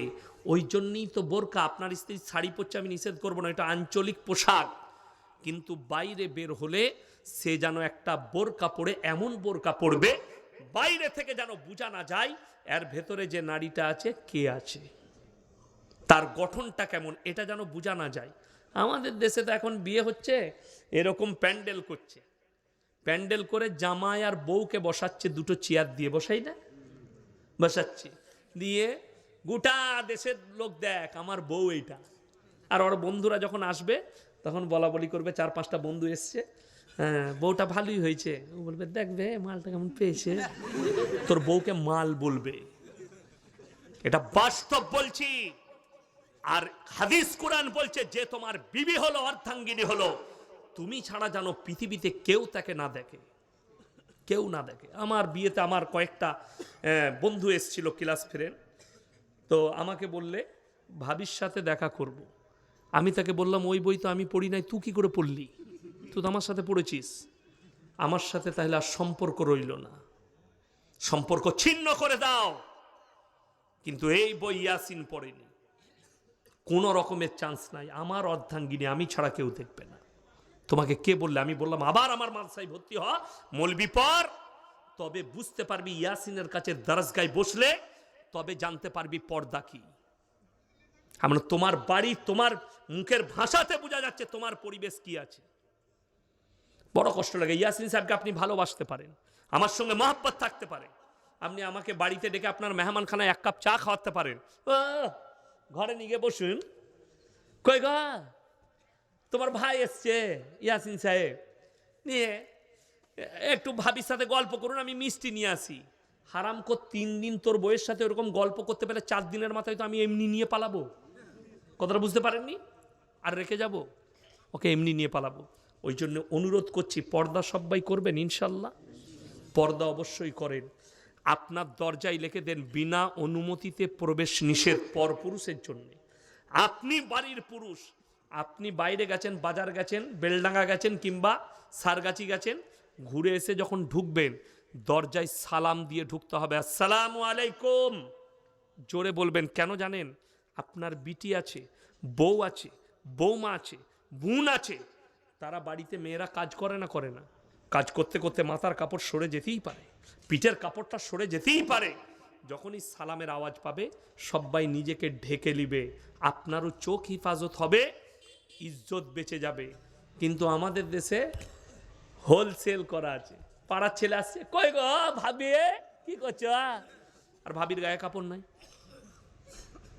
ঠিক বললাম না? রাগ করেন না, আমি কিন্তু বাস্তব বলছি। সেই পর পুরুষটা আপনার বাড়িতে কেন যাবে ভাবি বলে? দরজায় রাখা থাকবে, বিনা অনুমতিতে প্রবেশ নিষেধ নেই। আসসালামু আলাইকুম ভাইজান আছেন? জি এখন তো নেই, বেলডাঙ্গা গেছে, আপনি পরে আসবেন। কোথা থেকে এসছেন? বলে আমি বহরমপুর থেকে এসছি। আচ্ছা ওইদিকে মেহমানখানাটা খুলে দিচ্ছি, ওখানে বসে থাকুন, আসছে ভাই। মেহমানখানা খুলে দিলেন, যদি মেহমানখানা না থাকে আপনি বাইরে একটু বসুন, চায়ের দোকানে চা খান, উনি আসছেন, ঢুকতে দিবেন না। এইটাই তো আমাদের ক্ষতি। আপনি বিশ্বাস করুন তো, আমি ইয়াসিন সাহেব আমাকে দাওয়াত দিয়েছেন, মোল্লা সাহেব সভাপতি সাহেব, ইনি মানসার শিক্ষক, ইনাদের বাড়িতে গেলে বইয়ের পাশে বসতে দিবে? কথা বলবেন, আমরা দেবো? আপনি আমাকে দাওয়াত দিতে যদি যান, আপনি আমার গ্রামে গিয়েছিলেন জলসা করতে, আপনাকে আমি খাইয়েছিলাম, আপনার জায়গাটা আমার মেহমান খানাতেই শেষ হবে। পরিবার তো দূরের কথা, আমার বাড়ির ভেতরে ঢুকতে দেবো না তোমাকে, পর্দার খিলাফি হবে বলে। আমার মেয়ে আছে, আমার মা বোন আছে, আমার আত্মীয় স্বজন আছে, আমার ভাবিরা আছে, পর্দারকে তোমার জায়গা মেহমান খানায় শেষ, তার বাইরে। একটা মৌলী সাহেব তোমাকে তার বাড়িতে প্রবেশ করতে দেয় না, আর মৌলী সাহেবকে নিয়ে এসে বইয়ের পাশে কি করে বস করাচ্ছিস? সেই মৌলবীকে জিজ্ঞেস করলেন আপনি আমার বিবির সাথে গল্প করছেন, আপনার পর্দা সম্পর্কে জ্ঞান নেই? কিসের জন্য কথা বলবেন? আপন বোন আলাদা জিনিস, আপন বোন আলাদা জিনিস। আপনি এতটুকু আপনি ভাবছেন না সমাজের পরিবেশ? এই আখরি জামানায় মায়েরা শুনেন, 2টো কারণে মায়েরা বেশি জাহান্নামে যাবে। কটা কারণে বললাম? 2টো। নাম্বার 1 বেপরদাহি, নাম্বার 2 স্বামীর অবাধ্যতা। স্বামীর অবাধ্যতা। স্বামী নেই, সৌদি আরবে থাকে, ও পাড়া ঘুরে বেড়াচ্ছে, দেশ ঘুরে বেড়াচ্ছে। স্বামীর বিনা অনুমতিতে মায়ের ঘরটাও যেতে পাবে না। স্বামীকে ফোনের যুগ আছে, আমি আজকে মায়ের বাড়ি যাচ্ছি, স্বামী যদি হুকুম দেয় তবে যাবে, না হলে যেতে পাবে না। কে বলল তোমাকে? আর এখানে কি হয় জানি না, অনেক গ্রাম আছে ঠিক আসরের পরে নাইলে জোহরের পরে খানা খেয়ে গ্রুপ বসে, গ্রুপ দরজার বাইরে দিয়ে গল্প করে, পাড়ায় গ্রুপ বসে এক একটা জায়গায় দিয়ে মেয়েরা লোকের কুচ্ছ গায়। ঠিক বললাম না ভুল বললাম? যদি বেরোয় জেনে রেখে দিবেন অপরাধী। আমার ভাই সবাই হাত তুলে বলুন তো, কোরআনের সাথে মহব্বত করবো ইনশাল্লাহ? হাত তুলেন, জোরে বলুন ইনশাল্লাহ। কোরআনের সাথে যদি মহব্বত করেন, কোরআনে পারা কটা আছে? 30টা। শুনেলেন একটা কথা, 3টে সাদকা দুনিয়াতে করে যাবেন, কিয়ামতের সকাল পর্যন্ত কবরে শুয়ে শুয়ে নেকি পাবেন। জোরে বলুন সুবহানাল্লাহ। তার মধ্যে নাম্বার 1 হচ্ছে নেক সন্তান। কি সন্তান বললাম? নেক সন্তান। নাম্বার 2, নেক সন্তান আপনি তৈরি করলেন, এই মাদ্রাসায় দিলেন, তালিম হাসিল করলো, স্কুলে গেল, ডাক্তার হলো, মাস্টার হলো, প্রফেসর হলো, সবই হলো, সে কিন্তু নামাজি, মুসল্লি, দিনদার হলো। সেই ছেলে আপনি মরে যাওয়ার পরে কবর জিয়ারত করতে পারবে, আপনার জন্য দান করবে, আপনার জন্য সাদকা করবে, আপনার জন্য নামাজের পার্টিতে দোয়া করবে। নেক সন্তান। নাম্বার 2, বেঁচে থাকতে থাকতে সাদকায়ে জারিয়া করে যান, কিছু দান, কিছু সাদকা, মাদ্রাসা, মসজিদে, আল্লাহর রাস্তায়। 2, 3, 4, 5 ইস্তেমা আছে, আপনারা জানেন তো? পুইনানে যাবেন ইনশাল্লাহ? যাব বলুন সবাই, বলুন যাব ইনশাল্লাহ। হ্যাঁ, দোয়ালিতে যাবেন। আমার বন্ধুগণ, আমার ভাই, একটা কথা শুনেন, এই সাদকায়ে জারিয়া বড় কাজ। আপনি কবরে চলে যাবেন, এই মাদ্রাসায় যত শিক্ষা অর্জন হবে প্রত্যেকটা নেকি আপনি কবরে শুয়ে শুয়ে পাবেন। মসজিদে লোক ইবাদত করবে, শুয়ে শুয়ে নেকি পাবেন। নাম্বার 3, খায়রুকুম মান তাআল্লামাল কুরআন আল্লামাহু, যারা ইলম হাসিল করে অপরের কাছে পৌঁছে দেয়। এই মাদ্রাসার যারা শিক্ষক মণ্ডলী আছেন, যারা বাচ্চাদেরকে ইলম দিচ্ছেন, যারা শিক্ষা দিচ্ছেন, কোরআনের শিক্ষা দিচ্ছেন, এরা যে ইলিমটা ছড়াচ্ছে, তার কাছ থেকে যে ইলিম ছড়াবে, সমস্ত সাদকা এবং ইনাদের আমাদের উস্তাদ যারা আছে তারা নেকি পেতেই থাকবে। আমার উস্তাদ মাহতারাম হযরত মাওলানা কারি ইসমাইল বিসমিল্লাহ রহমতুল্লাহ আলাইহি দুনিয়া ছেড়ে কিছুদিন আগে চলে গেলেন। আমার খুব অন্তরের মানুষ ছিলেন কারি ইসমাইল। কলকাতায় এসেছিলেন, মিঠিয়াপুরুষে আমি ছিলাম। এসএন আলম, নূর আলম ভাই, এসএন আলম বলে একটা ড্রেস আছে, বড় পার্টি এবং খুব ভালো মানুষ, জাকাত দেন অনেক। আমিও যাই রমজান মাসে, তো আমি একাই বক্তা, বাকি সব কারীরা কিরাত পড়েছে। তো উনি গর্ব করে বললেন, ये तो हमारा फकर की बात है कि हमारे बच्चे आज बंगाल का एक बड़ा मुकर्रिर है। ये तो हमारा खुश नसीब है कि मैं बंगाल में आके ये भी बोल पाऊंगा कि मेरा एक बच्चा यासीन है जो इतना बड़ा मुकर्रिर है। तो हजरतेर बड़ो दुआ, আল্লাহ উনাকে জান্নাতবাসী করুক, বলুন আমিন। এত আলেম হাফেজ তৈরি করেছেন এবং এত বড় কুরবানি উনার বাবার জন্য। মাশাআল্লাহ, আসুন। আল্লাহ আপনার আব্বাকে জান্নাতবাসী করুক। আমার ভাই, ওই জন্যে আপনারা যেটা শুনলেন, আপনার বাড়িতে বন্ধু বান্ধবের কাছে দাওয়াতটা পৌঁছাবেন তো, বলুন ইনশাল্লাহ।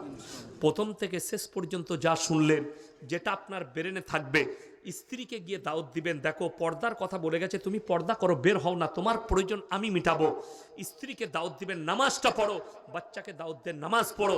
প্রতিবেশীকে দাওয়াত দেন, নামাজ পড়ো। হালাল খাও, হালালের পথে চলো। আপনি যখন এই দাওয়াত দিবেন, আপনিও নেকি পাবেন, আমিও পাবো, আমার উস্তাদ পাবে, তার উস্তাদ পাবে। এইভাবে সাদকায়ে জারিয়া। আমার বন্ধুগণ, 3 জনের দোয়াকে আল্লাহ সঙ্গে সঙ্গে কবুল করেন। এক হচ্ছে কাছের গরিব, ওয়াতিদাল কুরবা। নাম্বার 2, ওয়াল ইয়াতামা ওয়াল মাসাকিন, এতিম আর মিসকিন, ওয়াবনাস সাবিল ওয়ালা তুবাদদির তাবদীরা। আর 3 নম্বর হচ্ছে মুসাফির। আজকের জলসায় সবথেকে বড় মুসাফির কে? আমি আছি। আমি আপনাদের কাছে কিছুই চাইবো না। 30 জন ব্যক্তি খালি 30টা কোরআন শরীফের পয়সা 500 টাকা করে দেন। এই মাদ্রাসার এতিম বাচ্চারা, গরিব বাচ্চারা, ছোট ছোট বাচ্চারা, কচিকাচারা কোরআন শিক্ষা করবে, কোরআন পড়বে। আপনি দুনিয়া থেকে চলে গেলেও শুয়ে শুয়ে নেকি পাবেন, আপনার বাপের নামে দিবেন, নেকি পাবেন। আমি খালি বলবো, আমার ভাইজান 30টা কোরআন শরীফের পয়সা আমার হাতে দিয়ে যান পটপট করে, যদি না থাকে ফোন পেতে দেন 30টা। মাশাল্লাহ, আসুন জাযাকাল্লাহ। 1 2 3 4 5টা কোরআন শরীফের পয়সা দিয়েছে মাশাল্লাহ। আল্লাহ ভাইয়ের হায়াতে বরকত দেখ। 5টা হয়েছে, এসো বাবু জাযাকাল্লাহ। 6টা হলো ভাই, 30টা, তাড়াতাড়ি উঠে আসুন। এমন কিছু চাই, নবীজি বলেছেন জাকিরা, হাদিসে আছে গচ্ছিত সম্পদ, মানুষ কিয়ামতের দিনে কাঁদবে, আরো বেশি দিলে আমার মঙ্গল হতো। জাযাকাল্লাহ। এই দেখেন 7টা হয়ে গেল আমার ভাই, আর কে আছেন?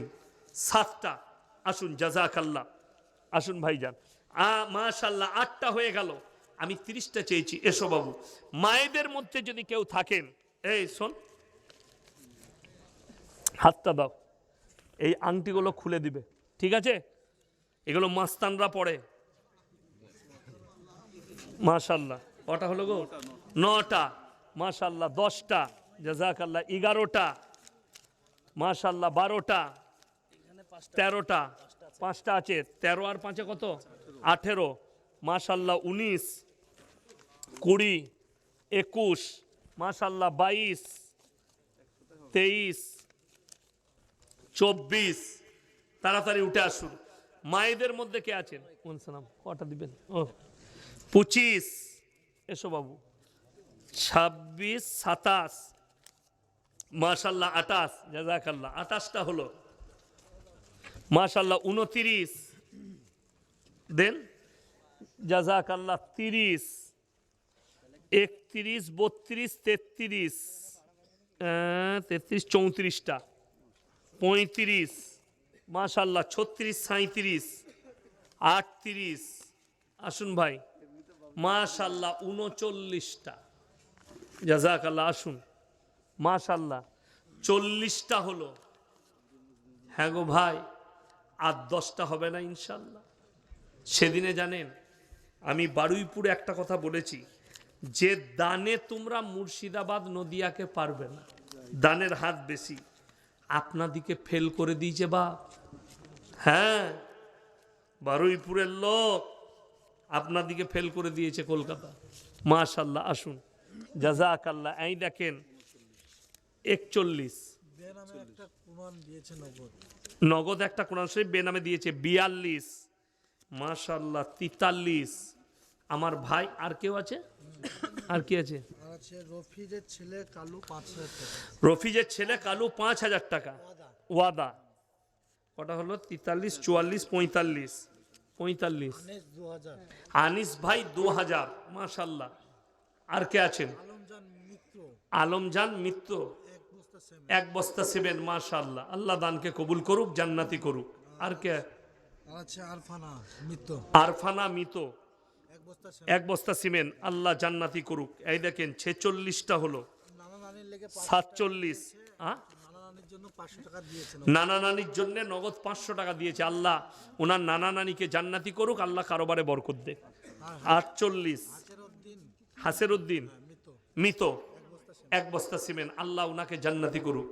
ভাই 48 হয়েছে, আর 2টো লাগবে, 50টা হয়ে যাবে ইনশাল্লাহ। আর 2জন কেউ নেই, 50টা হয়ে যাবে ইনশাল্লাহ। দেখি, চলে এসো। তোমার সোয়েটার নাই? পড়ো নাই কেন? গায়ে গরমটা বেশি একটু। 49, ভালো ছেলে। 49টা হয়েছে, এসো মাশাল্লাহ। 100, আর একটা হলেই হয়ে যাবে ইনশাল্লাহ 50টা। আর একজন কে আছে? তাড়াতাড়ি উঠে আসুন ইনশাল্লাহ। দেখি, আর একজন ভাই আসুন মাশাল্লাহ। কত গো? 300 টাকা। আল্লাহ দানকে কবুল করুক।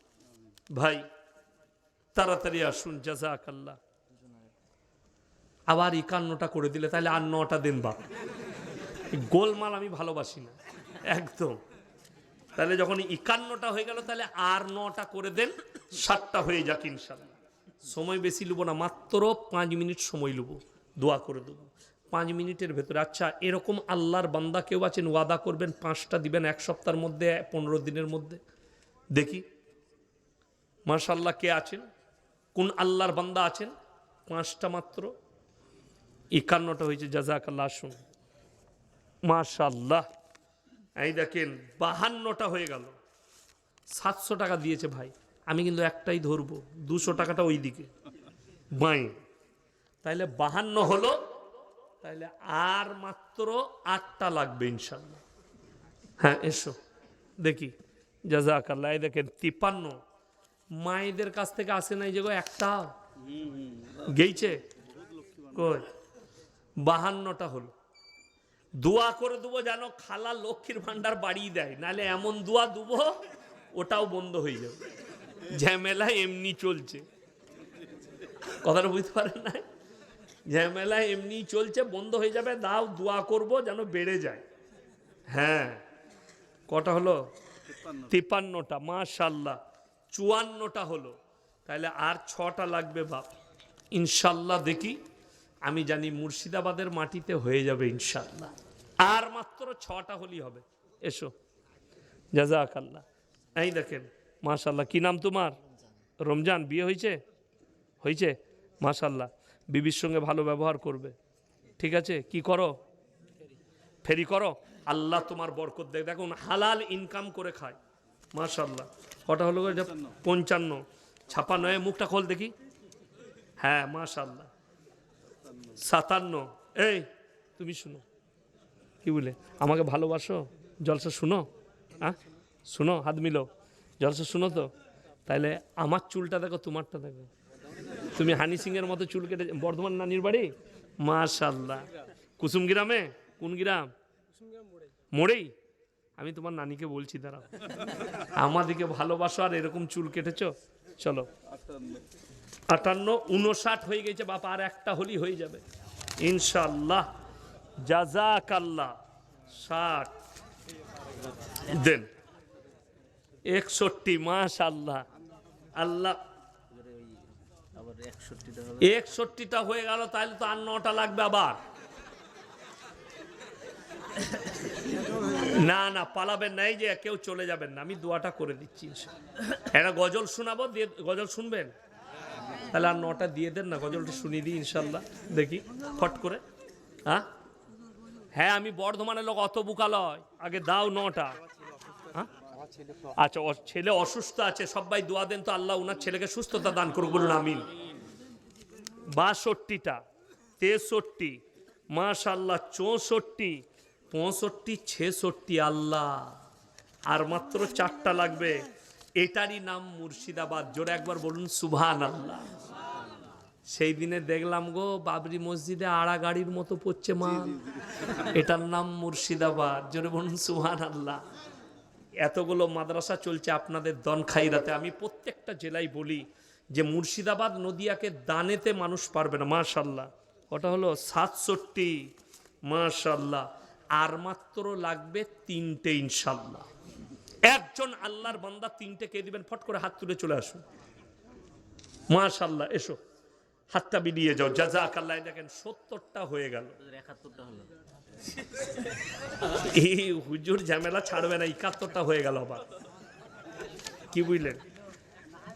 যাই হোক মাশাআল্লাহ, জাযাকাল্লাহ। আল্লাহ তোমার হায়াতে বরকত দেখ, রুজি রোজগারে বরকত দেখ। দেখুন 70 71টা হয়ে গেল। দেখুন রবীন্দ্রনাথ ঠাকুর একটা কথা বলেছে, গাইতে শিখেছো থামতে শিখেছো তো? গাইতে জানলে থামতে জানতে হবে, তা না হলে আমি এখনো 2 ঘন্টা বলতে পারবো। আমি কিন্তু ওদের মাইকে কথা বলি নাই, ওদের মাইক খুলে দিয়েছি, আমি আমারটাই বলছি। এটা আমার নিজস্ব পার্সোনাল। যে মাইকম্যান আছে সে জানে মালটা কি। আমি সারা রাত কথা বললেও আমার কোনো অসুবিধা হবে না। ওদেরটার দাম 300-500 টাকা, 1000 টাকা। এটার দাম 5000 টাকা, ওরা জানে। ওই জন্য আমার ক্ষতি হবে না। কিন্তু লাস্টে দেখবো কেউ নাই, একজন আছে। তুমি কেন আছো বাপ? বলে হুজুর আমিও থাকতাম না, চেয়ারটা খালি আমার বলে আমি বসে আছি। এই ঝামেলা হবে। ওই জন্যে গাইতে জানলে থামতে জানতে হবে, দাঁড়াতে জানতে হবে। মাশাআল্লাহ, আপনারা অনেক দিয়েছেন। এসো ভাই, জাযাকাল্লাহ। দেখেন 72টা হয়ে গেল। এসো, হাতটা মিলাও। আল্লাহ তোমার হায়াতে বরকত দেখ।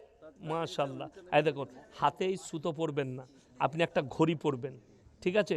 হ্যাঁ, সুতো পরবেন না, এইসবগুলো কেউ পরবেন না। সুতো, পায়ে সুতো, হাতে চেন, এগুলো পরবেন না। আমি আগেই বললাম বুখারী শরীফের হাদিসে। হাত মুচকি গেলে দিলে তাহলে ভেঙে গেলে দাও না কেন? ভালো হয়ে যাবে, ডাক্তারের কাছে যাওয়া কেন?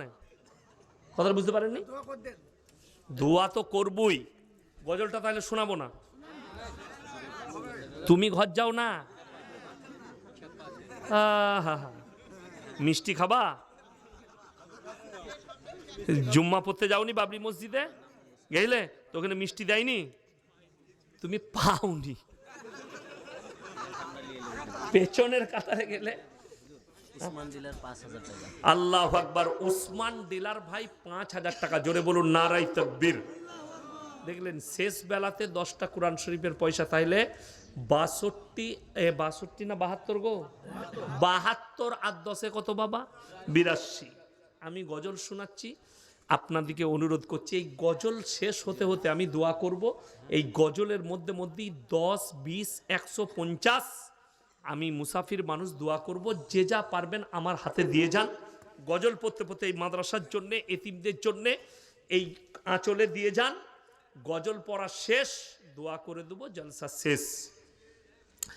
ভুবন জুড়ে রূপের মেলা, কদম কদম ভয়, জানি না মন কোথায় কখন পথে বসে রয়।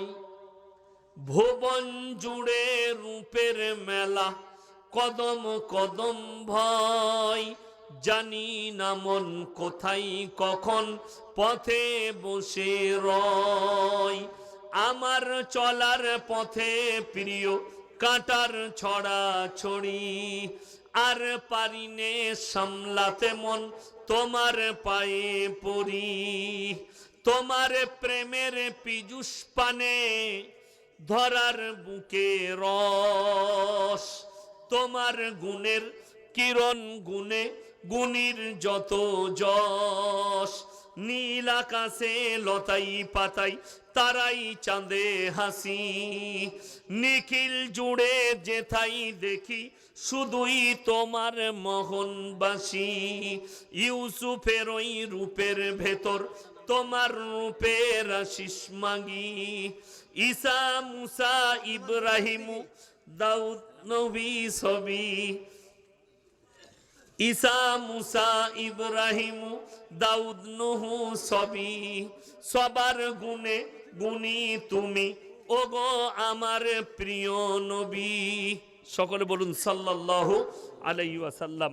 আমার ভাই সবাই দরুদ শরীফ পড়ুন। আল্লাহুম্মা সাল্লি আলা মুহাম্মাদি ওয়া আলা আলি মুহাম্মাদ কামা সাল্লাইতা আলা ইব্রাহিম। মেয়েরা দিয়েছে আল্লাহ, মাশাআল্লাহ। আসুন, মায়েরা অনেক দিয়েছে গো, জাযাকাল্লাহ। আসুন ভাই, আল্লাহ হায়াতে বরকত দেখ, উঠে আসুন। মাশাআল্লাহ, মাশাআল্লাহ। মাদ্রাসার সেক্রেটারি সাহেব 10,000 টাকা শেষে, জাযাকাল্লাহ। আল্লাহ দানকে কবুল করুক। হ্যাঁ, এতক্ষণে মনে হচ্ছে বাবা বাবরি মসজিদে টাকা পড়ছে, মনে হয়নি? মাশাআল্লাহ, এটারই নাম তো মুর্শিদাবাদ বাপ। আল্লাহ আপনাদের হায়াতে বরকত দেখবো, রুজি রোজগারে বরকত দেখ। মাশাআল্লাহ, জাযাকাল্লাহ। আসুন আসুন, ইনশাআল্লাহ আপনারা ভাগ্যবান মুর্শিদাবাদের মানুষ। এতগুলো মাদ্রাসা, এত মসজিদ।